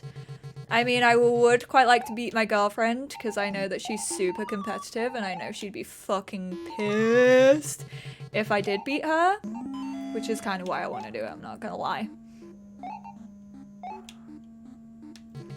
That's such a Wooloo relationship, like, vibe. Just a constant competitiveness of wanting to beat your girlfriend at everything that she does. That's why we build IKEA furniture together. Oh god, I don't think I've ever reached this level. Or I did, and I kept, like, screwing it. Okay, I'ma wait for the second minecart to go. It's the minecarts, man! They screw me over! I'm only on 12,000 as well. I'm gonna wait for you to go, and then I'm gonna jump. And then I'm gonna wait for another one to go. Surely. I'm gonna get trapped. I'm gonna get so trapped. Where's the battery? Yes! Oh my god, that was risky! I need to go back and get those ones, but like, that was so freaking risky. Are you kidding me? How do I get over there? Go, minecart. Oh, I'm gonna miss the second ghost, which is slightly annoying. Oh my god. I don't want to get fall damage. Oh no. No, sir. No, sir, I don't want to hear about my extended car insurance or warranty. Please and thank you. Please leave me alone. I don't think I've ever seen this level in my life, so we'll see how this goes. Oh god, there's another ghost. Oh no. He's defo gonna get me. Whoa! How did I do that? Oh, that was attractive. Oh! Oh! I'm sorry! What was that? How do I get them? Oh shoot. Oh snap. Oh snap. Oh snap. Oh snap. I literally did that so well and then messed it up like the last second. This ghost is gonna fucking get me. How do I... Oh. Oh! Oh, that one! No! I didn't even realize this little... No! He's on my tail. No, leave me alone. No, leave me alone. No, really. Really? I don't want to hear it. Really? You can leave me alone. You can leave me alone though. You can actually, like, he's gonna trap me. He's gonna trap me. He's gonna trap me. Go, go, go, go. That was full damage. Are you serious? I only have 2 lives left. How was that full damage? Oh, I did that. I got so cocky. I jumped. That's so annoying. I literally jumped. I can just go. What am I doing? Why did I... Don't worry. You can't hate me more than I hate myself right now.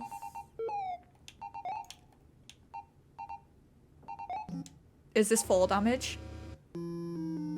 How? How does this game have fall damage? Is he gonna come up? Why? Why you gotta do that? Right, I'm getting the light. No! Oh, swerved, buddy.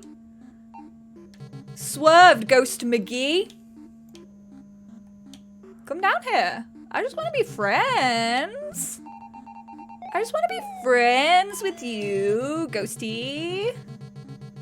Can we be friends? Oh, no. I should have eaten him. Why did I not eat him?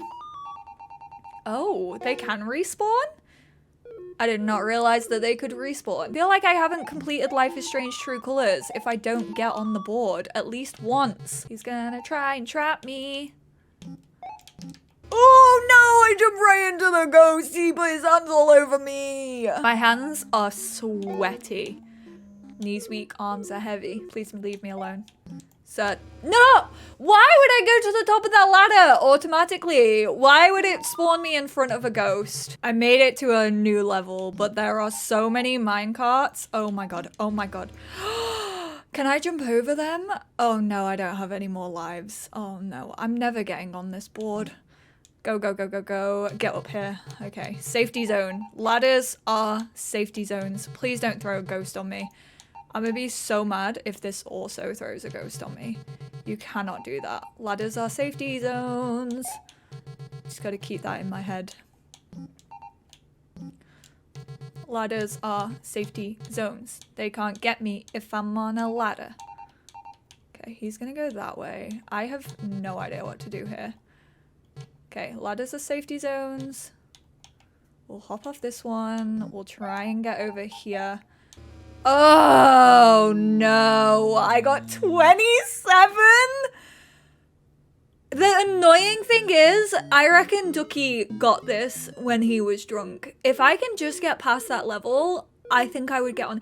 It's so, I feel like if I had drank a bottle of whiskey, I'd also have the confidence to be able to play this arcade game. But I have not, and therefore I do not have the confidence.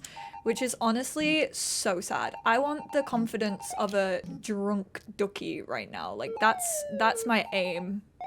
I'm gonna go into this one with the confidence of a drunk Ducky. My thumb is sore. Like, that's how many times I've tried and played this. My thumb is now hurting because I'm using the D-pad. Why am I such a baby? Look how red it is, and I'm so shaky. No, we're having confidence. Confidence of drunk Ducky. This might be the run. I just didn't need the pressure of recording. Are you kidding me?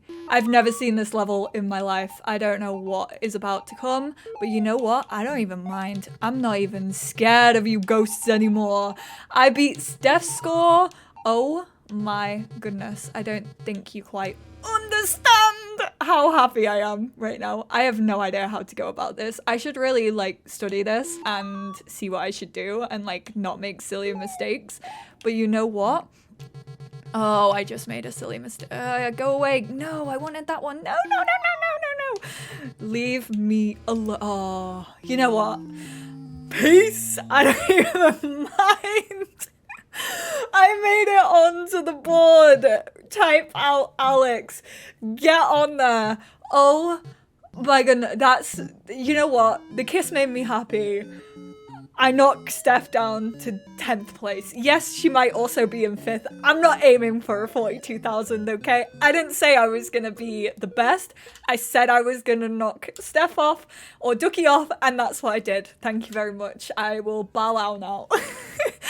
Wow. I think that's the giddiest I've got, like, playing this whole game. I'm just sick of hearing those mine noises, man. Oh.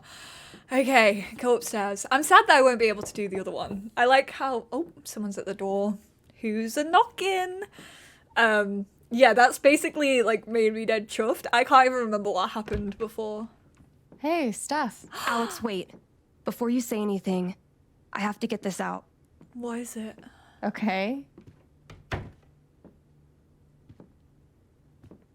What you did at the council meeting, it was the bravest thing I've ever seen. And it made me want to be brave too. So, here it goes. I want to be with you.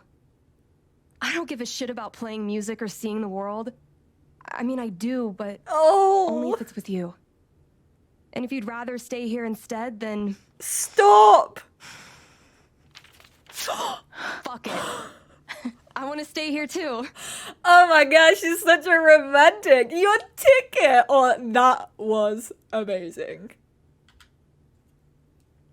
I've never had anyone barge in to tell me that they wanted to be with me before. Stop. Yeah.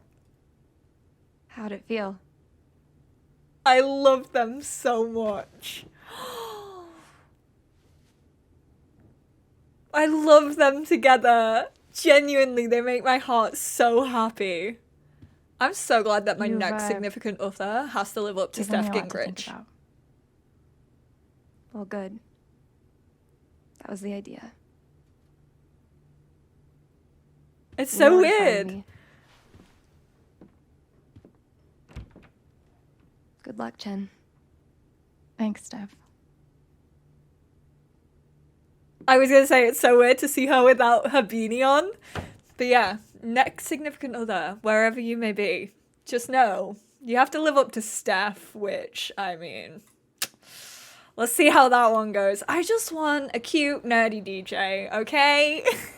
I love them so much. I was honestly scared that the last time that we were gonna see Steph was gonna be the vote, and I really didn't want to like end that relationship on that note, so I'm really glad she came by to the record store. I will give a disclaimer here that I am re-recording this last scene because unfortunately it's been an issue all throughout True Colors, and I really hope that Square Enix look into it. It's like my one main feedback point that I have. They created a streamer mode which basically muted licensed music, so anything that could possibly be claimed in the game for YouTubers and Twitch streamers was apparently meant to be muted. I have had to physically mute my game probably 4 to 5 times, and I don't really like giving that feedback because like it seems a little bit harsh, but I think if you're gonna do streamer mode, then it needs to be done thoroughly. In theory, it's a great idea, but unless you go through it with a fine-tooth comb, like, it doesn't work. So, I mean, that's like my main feedback as a creator playing this game. So I'm gonna re-record. I'm gonna choose all the same choices that I did when I first recorded it. I'm sorry that you're not seeing like my true reaction.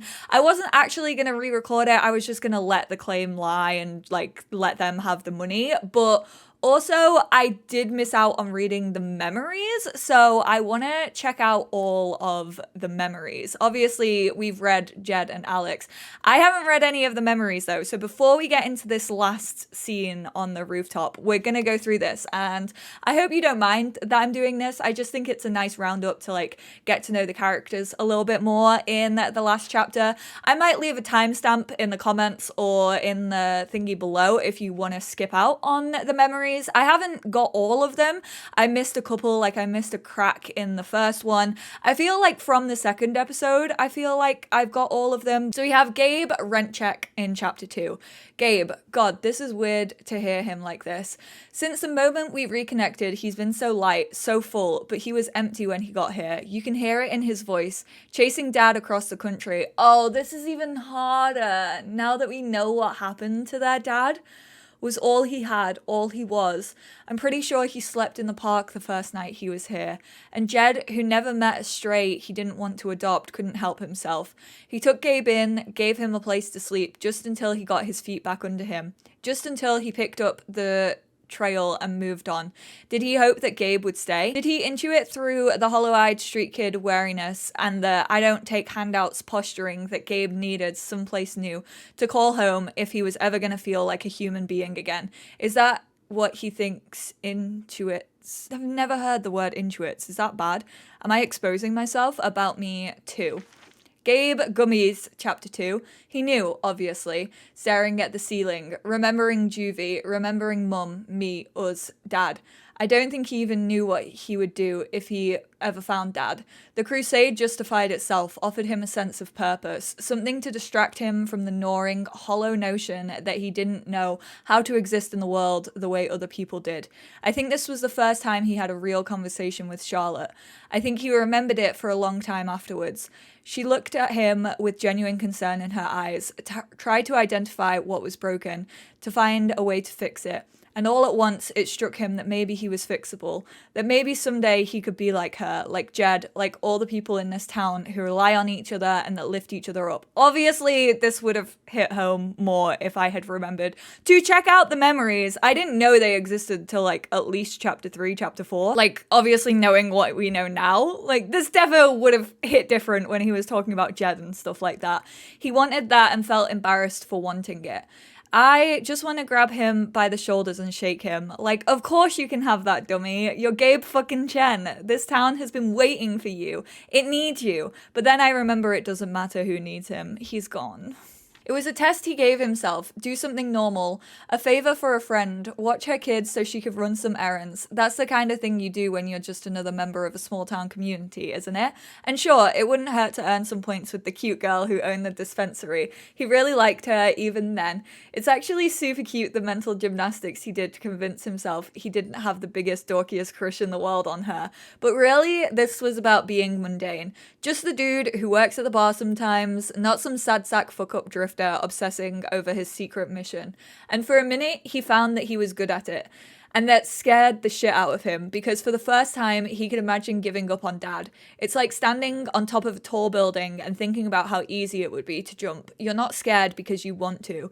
You don't want to. You're scared because of how little effort it would take for you to go from safe to unsafe, how few steps lay between where you are and the insane thing that you're imagining. What did it take for my brother to become the person he ended up being? When this is where you start, how do you find a way forward? Gabe business card, chapter 5. Oh, this is the CPS one. After this, CPS became the name we called the Boogeyman. Watch out or CPS will come. Be nice and quiet or you'll get swallowed up by CPS. Don't fight with Dad, Gabe, please. Do you want another CPS visit? It was the swinging pendulum dangling over the pit we were in.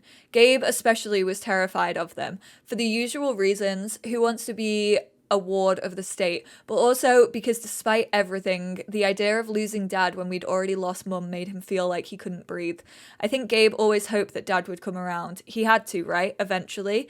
And if he didn't, if we got piled into a town car and driven away from him forever, what else did Gabe have to hope for? Man, these two, like, going through that, like, Alex obviously felt like she was the glue who had to keep them together, like, with her mum's last words to her. Like, that's a lot. And I know her mum didn't mean that. She didn't mean to put that on a 10-year-old. Like, how could you ever mean to do that to your child? In those moments, you just want to say anything that, like, you feel is going to comfort your child. And I think she thought in that moment, like, well, Alex is a strong one. She'll get through this. And I think that was meant to be a comforting thing. But, like, with Alex then feeling everything that anyone ever felt. Oh, and then Gabe, like, obviously he never wanted to argue with his dad, but his dad, he just couldn't get through to him any other way until, like, it was the final straw on the camel's back and he left. Honestly, I think every voice actor has done an incredible job throughout this game. I think everyone's done an incredible performance, but Erica, the voice actor behind, and also just actor, like they didn't just do the voices, they did like full motion rigging. And yeah, I think Erica just like smashed it out of the park. I've talked about like Alex's blood curdling screams and like the feelings that Erica must have had to tap into whilst recording this is just, ugh, it's blown me away. Mac Riley Letter, Chapter 1. I could do without Mac's furious insecurities banging around in my skull, to be honest. It's such an urgent feeling, a rope around his neck pulling him forward, compelling him, urging him to find something other than himself to direct his fury towards.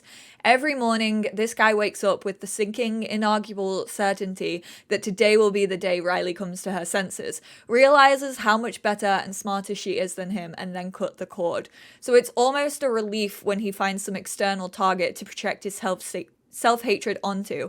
Riley's goofy bartender buddy, the one who's helping her follow her dreams of leaving Haven Springs behind. He tells himself a story, turns Gabe into the villain, and for at least as long as it takes to blow up in his face, he can distract himself from feeling worthless. I wish I didn't relate so fucking hard. Oh, Alex.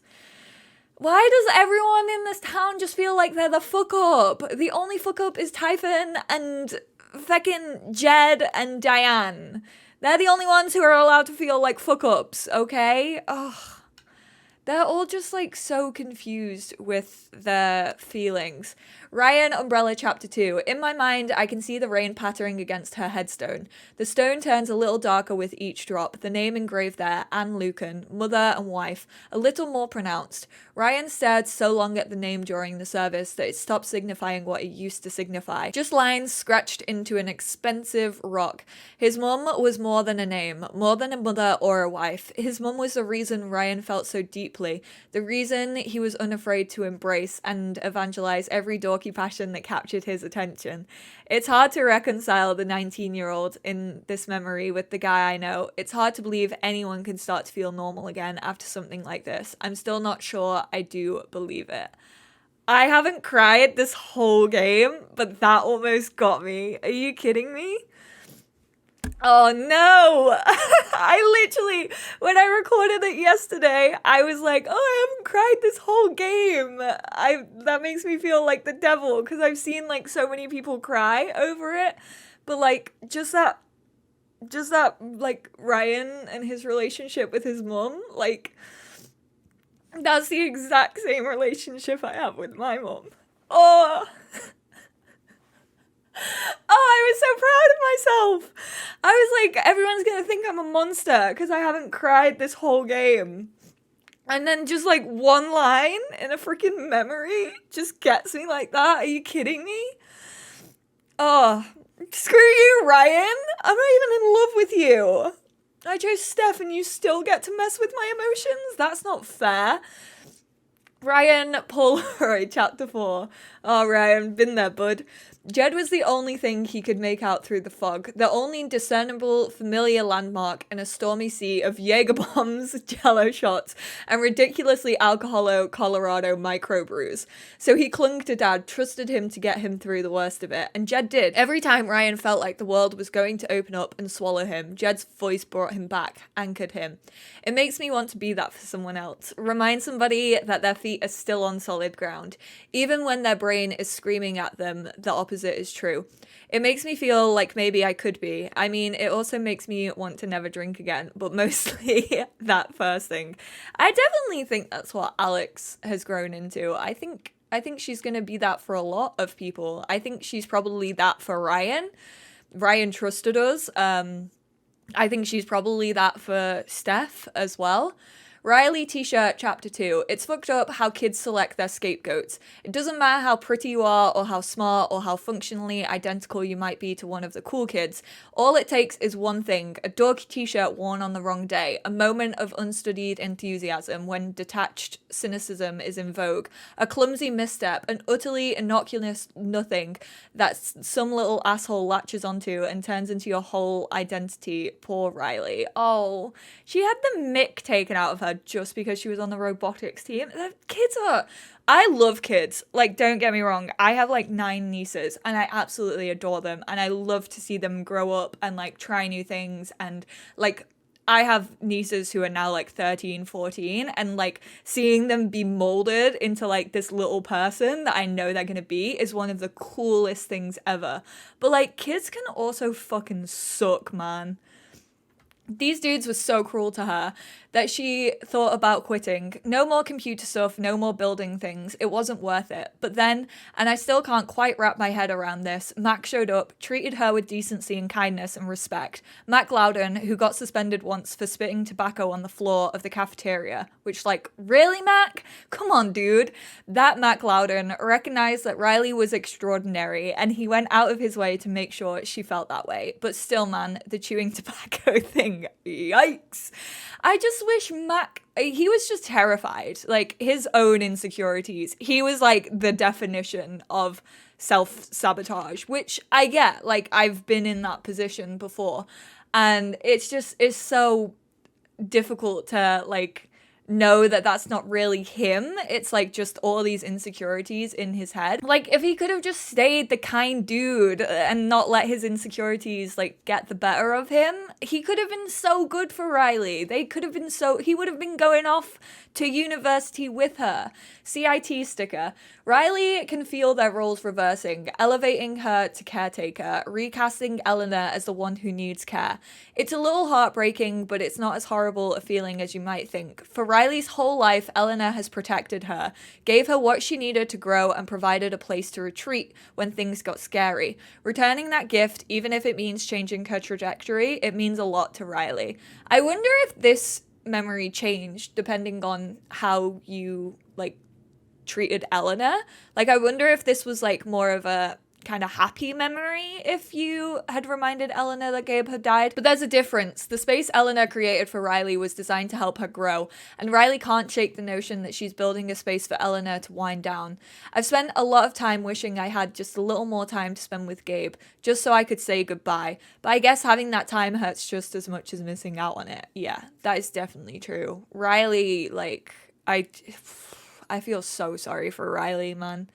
Like, I do think she wants to be there for her grandma, but also, like, having to go through that especially when you weren't expecting it, like when it's just thrown on you like that. Steph Button chapter 2. They met in Seattle, couple of queer punk rock girls looking for comrades who wouldn't be spooked by their respective baggage, and they found each other. They called the band Drugstore Makeup, Steph on drums, Izzy on guitar. A lot of noise for a two-women band. For a while, Izzy thought that they were in love. For a while, Steph tried to be. It's weird to think that the things I like most about Steph, her enthusiasm, her ability to have a wild idea and commit to it, her fearlessness, represented such a dead end for Drugstore Makeup, for her and Izzy. I can feel Steph staring across the rooftop at her, wishing that Izzy was what she needed, and I guess my heart breaks for the both of them. Oh, that's actually a lot sadder than I thought it was going to be. I know I said I wanted to meet Izzy in Wavelengths, but after reading that, maybe I don't. That sounds like it's going to make me cry. Valkyrie's dish. Okay, well, that was pretty freaking adorable. We didn't get to hear Steph do the baby voice. Alex said I'm going to hear Steph do the baby voice if it's the last thing I do, and she didn't do it again. From the second Steph locked eyes with Val, that cat was hers. All her talk about calling Pike, trying to find Val's owner, bullshit. Not like intentional bullshit, she really did intend to do those things. But deep down, she knew this cat was her new best friend. Another wanderer, another prickly punk rock lady with very particular taste in people. Also, super stoked to know Steph has a baby talk voice in her repertoire. Excellent blackmail fodder. I wish we got to see that, but I don't think Steph is prickly. I think Steph thinks she's prickly, but I don't think she is, like, in the slightest. I think, like, I know Ryan was very much meant to be written as, like, the like, cutesy, like, does big grand gestures sort of, like, feelings boy, but I think Steph is very much that as well. Gabe booked the show. He'd found them on the internet and gotten obsessed. Steph sent a message out of the blue, some stranger who swore there was a scene in Haven Springs. So they came, and they played to an empty room whilst Gabe headbanged behind the bar and sang along to every song. And what's wild is that Steph and Izzy loved the whole thing. There was something kind of special about being united in their shared mortification, cringing together instead of cringing alone. And by the end of the show, it became a game. How hard can we rock when nobody gives a shit? If the best punk rock band in the world plays a show and nobody is around to hear it, do they make a sound? Yes, because Steph and Izzy sounded like they made a lot of sounds. Not in that way. Okay, that sounded weird. I didn't mean that. I don't want to think about Steph and Izzy making sounds together, okay? So much happening at once. A fear that blacks out of the edges of your vision, turns off parts of your brain so that all you know is the pounding of your own pulse in your ears. And when the good deep dive to claw your way out. As soon as Jed saw daylight, that fear urged him forward, wanted him to run for home and leave the mine behind. He resisted it, clamped his jaw closed until his teeth ached, and turned to pull the others out. Fuck, I don't think I've ever been that brave. Neither was he. I didn't get to see the mining site. That was a telephone. I missed that one in chapter 1. His bomber jacket. Nobody could remember which of them came up with Helldivers. It was like as soon as Jed pulled together his team, the name just materialized around them. The only thing they could have ever been. Soon, it was more than a team. It was a legend they told themselves, even as they lived it. A way to turn their aching spines and blistered fingers into a story where they were the badass heroes. Dig so deep, we've seen where the devil sleeps. Of course, they didn't know Jed was going to save them. Not then. Maybe there's something to that. Maybe you have to tell yourself a story about your own capacity to be a hero if you're ever actually going to be one. Ugh.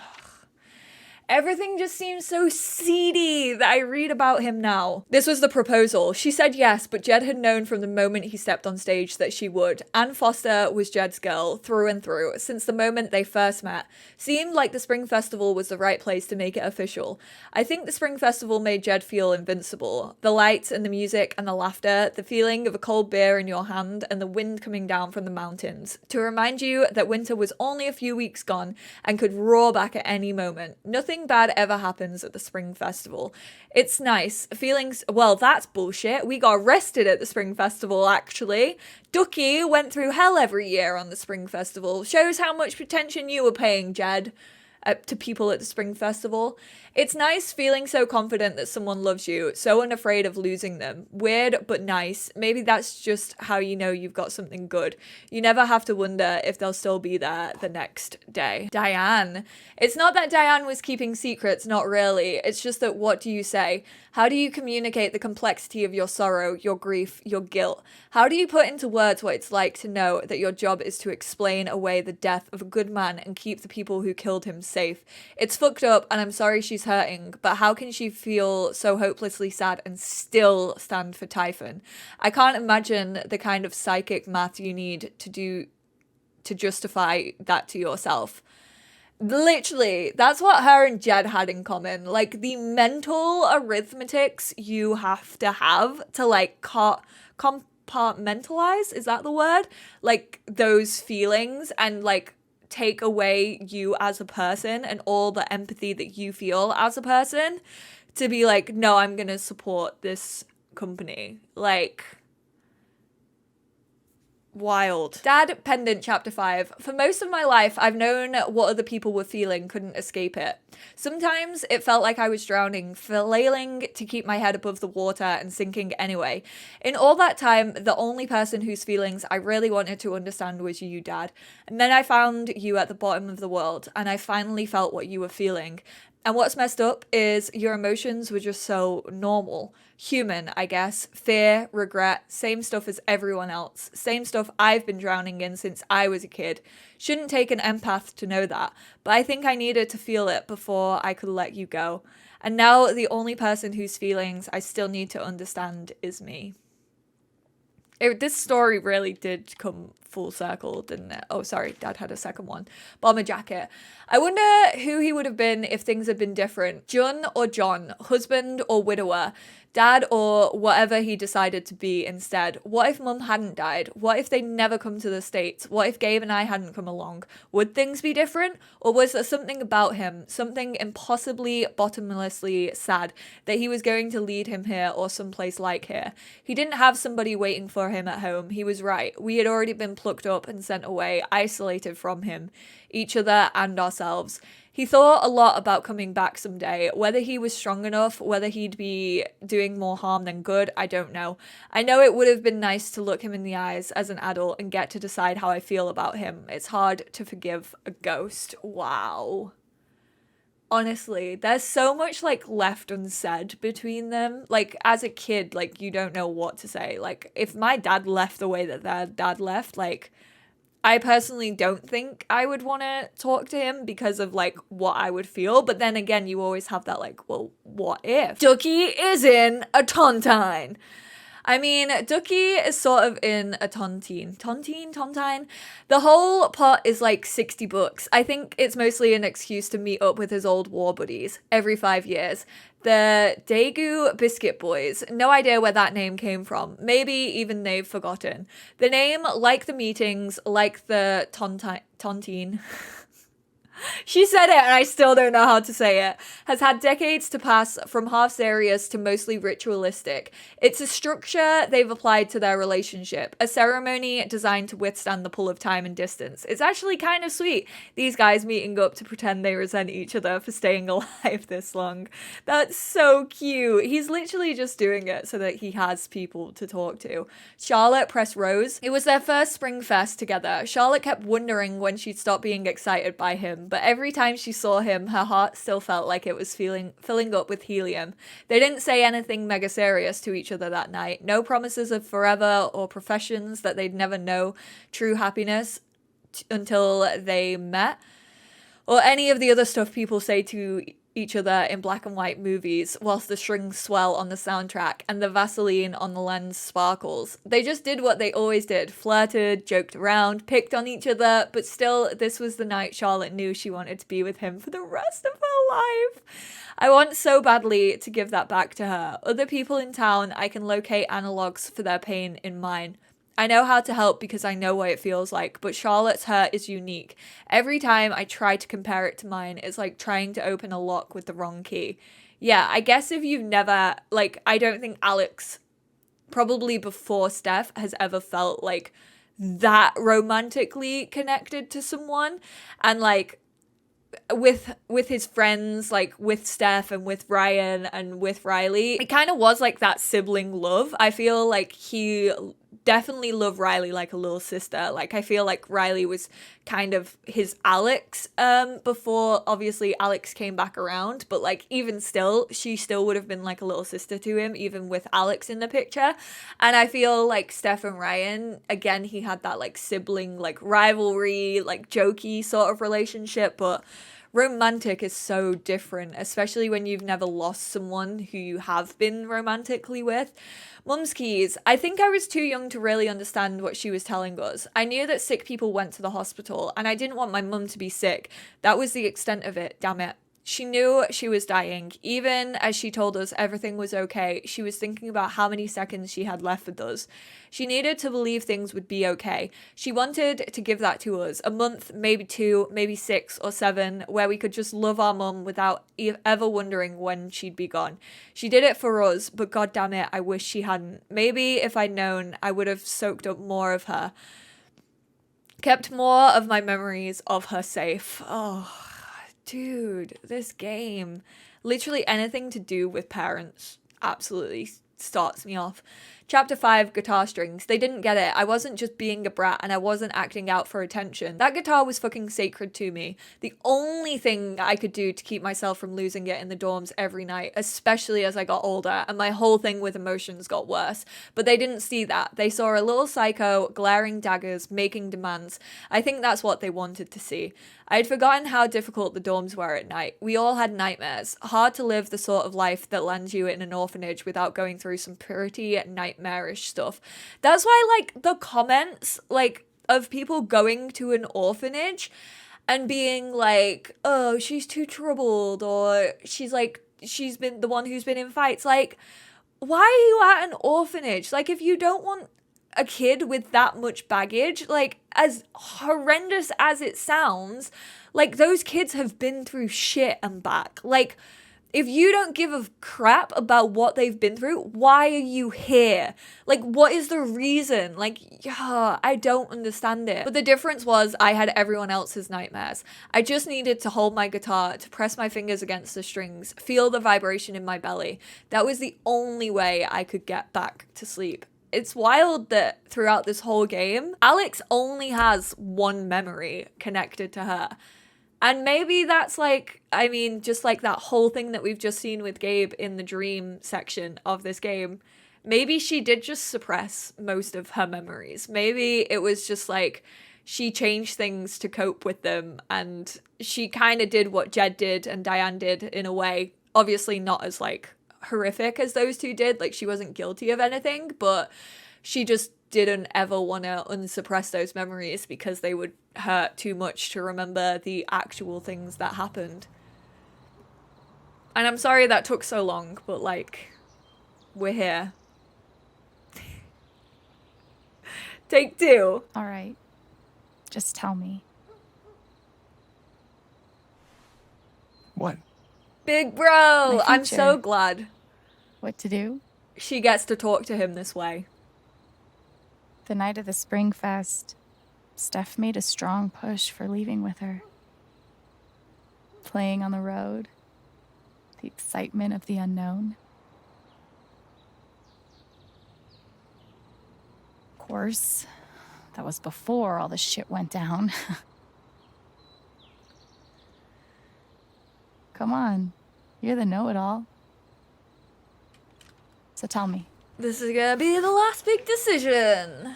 Where Actually, you I gonna do know go? what you should do. You should stay in Haven.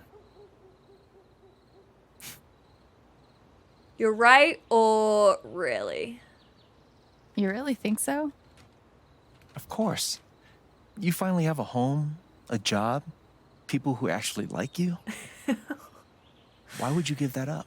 That's tough when you felt like you've never That's been true. wanted before in life. Always with the beers. Never change, Gabe and Alex. Then again, maybe leaving would be better. What? He's such a wind-up big You're brother. young, you suddenly have a little money, friends. And don't you think it's time to give this music thing a real shot? No, you should definitely leave.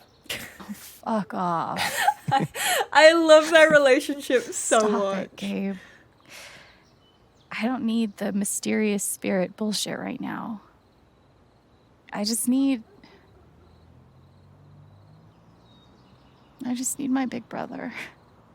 Sometimes that's all you need. You big siblings. Sorry. I know. A little face. Oh, the way that they look at each other gets Here's me, something. man. There's just so much love between them. Okay, I've turned my music It's 3 down. hours from now. It was A this bus part, by pulls the away. way. You're not on it. And neither is Steph. They are so cute. I'm not over it. They're so soft for each other. Alex's little Life goes face. on. So cute. She's like, oh well. We're doing this. We're jumping into it head first. Haven as Steph and Alex. You get a job working with Steph at the record store.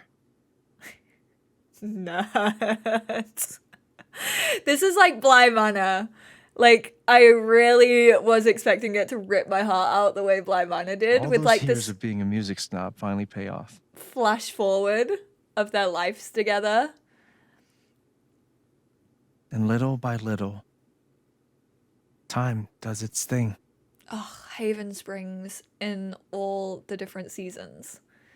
I want to see it in the snow so bad. I think we might see it in wavelengths because they said that like each part of wavelengths is a season. So I hope that we get to see it like in the winter with the snow.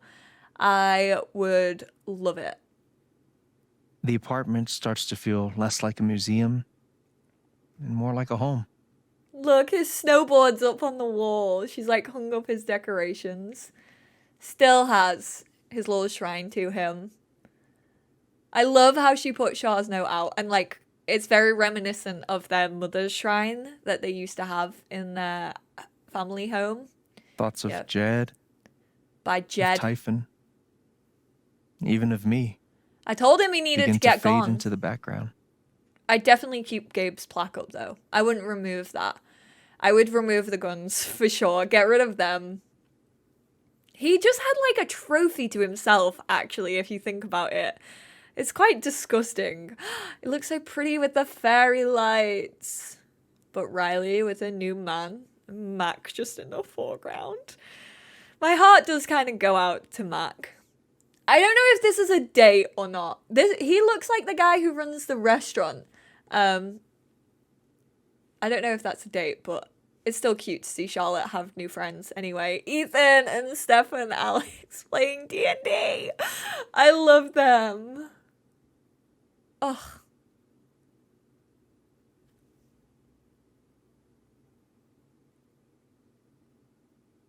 I love them so much. Their little, oh my god. Their little hand holding. I am so soft for their relationship. The rooftop is your stage. You perform every week to a small but adoring group of fans. He's just Maybe while you play, you wonder what supportive could have been. girlfriend. Performing for more people in more cities, sharing your music with the world. The way she looks at her. Or maybe Honestly, you never think about that much at all. Makes me so happy. God, You don't know exactly when it happens, the spring festival. but one day you look around and find that you have transformed this place just as much as it has transformed you. That's true. It's played a very big role in the short amount of And the most time. extraordinary thing of all is just how normal it feels. I love this monologue so much. You don't I'm gonna question it. You don't replay doubt this. it. Or wonder what might have been. It's your life. The life you fought so hard to have. And for the first time in a long time, you just live.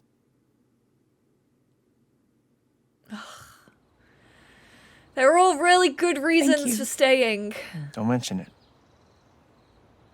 You really think I'll transform Haven? Of course, you already have. With your gift, your music, just by being you. But Alex, that doesn't mean you have to stay. You have the potential to do that anywhere you go. Do what or go where? Where am I supposed to go? I don't have any other home. That is true. But you didn't have any home before coming here. And look what happened. He has a point. Valid point, Gabe. The truth is, there's no telling what that version of your future might be. The only promise is the adventure. So, what do you think? Final decisions in Life is Strange games. I mean, this one doesn't feel as bad as like the first game, Final Decision. Let's get that out there. And this is tough because, like, me personally, I know I am like so family based. Like, I couldn't move away far from my family. I literally have moved an hour away in the past, and that was too far. Like, me personally, if it came to it, I would stay in Haven because I would feel like these people are my family. But on the other foot, like, I feel like we've kind of seen what could happen if we stayed in Haven, and whilst it's amazing and it's like home and it's a space where we know we're loved and we are wanted, finally, for Alex, Gabe's right, we could do that anywhere. Like, we can use our powers to help even more people if we wanted to. And whilst that's a lot to put on Alex, and also, like, Steph would be happy wherever we stayed. Let's get that out there. Like, Steph definitely, she's already said she would stay in Haven if that's what Alex wants. Like, Steph, I'm taking Steph out of this equation. I'm not thinking about her. But I think when it comes to like playing music and like there's so much stuff that's undiscovered, and like Haven has become like an actual haven for Alex. Like, I feel like she could come back anytime she wanted to. Like, it would always feel like home, and she'd know she'd always have Ethan and Charlotte and Ryan and Riley and everyone here who would welcome her back with open arms in a heartbeat if she missed it. That's why I'm going for Seek Adventure. I know what I want. Because she can always come back. If she misses it at all, she can come back. And I would hate for her to sit there and like blame it on Gabe or her dad or the whole thing with Jed, that she didn't go out and live her life. I would hate that. But I didn't think of Ryan in any of that. And now I'm thinking, like, Ryan's lost his dad. He's lost his best friend. He's lost his other best friend. And he's lost a girl that also was his best friend or / that he had a crush on. And I feel like an asshole. But that's what I chose my first time around. So I'm sticking with it for all the same reasons that I just stated. Steph, you better be getting on this bus with us. Ryan couldn't even say goodbye. I feel so harsh. Like, Shah's there, Ducky, Mac, Pike. Imagine if Steph just handed us the suitcase. Imagine if I had just said all that and then Steph didn't get on the bus. She's on the bus. It's fine. She's coming with us. I would have been so sad if I had made that decision, and then I know I said it wasn't about Steph, but like also if Steph wasn't with us, like Alex I don't think would enjoy it. Like, putting it that way. I just feel sorry for Ryan. Why couldn't Ryan also come with us? Why couldn't he be like our little groupie? Like, supporting us at gigs, front row, nodding, smiling along, dancing along to the music. Makes me feel so guilty that we just like up and left him without anyone. I didn't think of that at all. Fuck 'em up, babe. So our last text were at the end of May, and then this one is like mid-July. So we've been gone for like 2 months, and she's gonna get on stage. I wonder if Ryan has texted us. He's not. That sucks, man. I feel so bad. Is my block updated? No, nothing else is updated. So, oh, poor Ryan. But I am very much here for Steph being the supportive girlfriend and like encouraging us through this whole thing. I just didn't want Alex to regret anything at the end of the day. And I feel like she maybe would have blamed a lot of stuff on like not leaving. Like, I think she would have been like, well, I can't leave all of, like, oh, look at them in Times Square and Ethan and Charlotte and Riley and the gnome. Hello, everyone. I'm Alex Chen. Fuck yeah, you are. Fuck 'em up, Alex. Get it, girl. Ugh. I think I chose a good ending personally. Basically, my reasoning for choosing to go on an adventure and like travel, and I know I've said it, but I've not really like spoken on it, like expanded my reasoning. But like, Gabe died, and yes, we have ties to Haven, but whoa, voice crack. But at the end of the day, like, I didn't want Alex feeling as if she had to put her life on hold just because of everything that happened. I didn't want her feeling like she had to stay in Haven because that's where her brother was, or that's where her dad was, or like so much of her story is intertwined with Haven. I didn't want her to feel trapped in any sense of the world. So I chose to go an adventure because I knew that she could always always go back if she wanted to. These pictures, oh man, we're gonna speed up a little bit, but we're gonna stop at the pictures. So there's one of like the Black Lantern. These are like kind of like the set designs. I feel I did bring it up with Twitch chat. I would love to make like a save file for Life is Strange True Colors, like building the Black Lantern and Gabe's apartment above it and like the rooftop and stuff. I kind of want to do it. Also, thank you to everyone at Deck 9. I don't really want to like scroll through so much of these, but like I do want to thank every single person who has worked on this game. It's honestly, it's become my favorite Life is Strange game. It has knocked Before the Storm off. I know Before the Storm is my little baby, but this is just like, how can you not love this game? Like, it's so relatable in every sense of the word, and the characters are so... I've always said that the characters in Life is Strange games are so multifaceted and like multi-dimensional, and I've always loved that about characters in Life is Strange. It's what makes me like take the decisions so seriously, is because you can really like relate to the characters because they aren't just like one-dimensional creatures in a video game.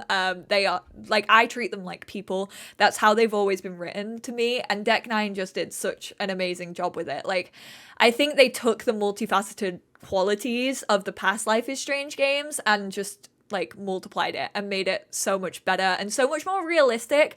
I have said this, like, I feel like when the first Life is Strange game came out, I mean, it was 2014, right? So like obviously language was a bit different. I want to know what this is, because this is the mines. But like, that was the room. Okay, so that was like the dream room where Alex was. So that makes more sense now. But yeah, it's kind of like not aged great. Just some of the dialogue like was a little bit like, oh yeah, like quirky teenage girl in 2014, which I get because like Tumblr was huge back then and stuff. And Life is Strange, the original, very much I feel represents that sort of media and time, whereas such a cute couple, Gabe, this is definitely a bit more realistic when it comes to like dialogue and stuff. And I mean, that's just like a sense of it growing as a franchise, and I loved it. Like, I really connected with so many. Here we go. Kat. Honestly, Kat has been wonderful throughout this whole process. I absolutely love Ria as well. I have met Kat and Ria in past like game conventions and stuff like that, but this is the first time I've like worked with Life is Strange and Square Enix, and I got to be sponsored by them for one stream, and I also like got given a bunch of goodies. I got given the game, and it's just been a really special release. It's actually Kat's last release working for Square Enix, so I just personally, I don't even know if Kat is going to see this video, but just personally, I wanted to give a massive thank you to Kat. Like, even when it comes to working with minorities, like, Kat has been pushing for LGBTQI plus streamers and YouTubers to get this game, and has been trying to like give it to so many new people, and also has been raising Black voices in the industry as well. And I just cannot thank them enough for that. So I just wanted to give a personal special shout out to Kat for like trusting me, I guess, with Life is Strange, and for seeing how much this game means to me. We're going to check out the choices though. So Alex hit the road to play her music, 44%. So most people chose to stay in Haven. Another reason why I didn't do that is like, I don't know. I really want to see the cutscene of what happens when Alex does stay, but I feel like Gabe summed it up perfectly. I kind of like imagine like that's what our life could be like anyway if we did stay there. Yeah, some things could have been different. Like we had kind of witnessed it in a sense, so I kind of wanted to do something else as well. So playing music was a good idea for that. Alex forgave Jed for his actions, 72. I'm actually really glad I chose that. Like, I know I said I didn't want to forgive him, like it had just happened, which was true, but I think if we hadn't forgiven him, he wouldn't have had that breakdown. And I think with that breakdown of emotions, like I said, you can't fake that. Like people probably thought, oh crap, like there's something here. If he's reacting in that way, like clearly something has happened, which I personally think helped our case. Whether it did or didn't in the game mechanics, I think it did. Alex claimed she learned the meaning of home 43%, learned not to fear her emotions 52%, didn't learn anything 5%. Everyone on the council supported Alex 13%. It is wild to me that if I had changed one choice, if I had told Eleanor about Gabe's death, I would have been in that 13%. Some members of the council stood with Alex, so we had almost everyone stand with us, minus Eleanor. None of the council members backed Alex, 4%. Alex wanted to help more people in the future, 45%. Wanted to belong somewhere, 42%. Or wanted to play her music, 13%. Alex took a moment to reflect in the apartment, 44%. And Ryan stood by Alex during the vote, 31%. Didn't see Ryan after the vote, 49%. Wasn't ready to forgive Ryan, 4%. I don't even know what you would forgive Ryan for. Like, maybe if he stood with Jed. Alex forgave Ryan for not believing her. No way. Okay.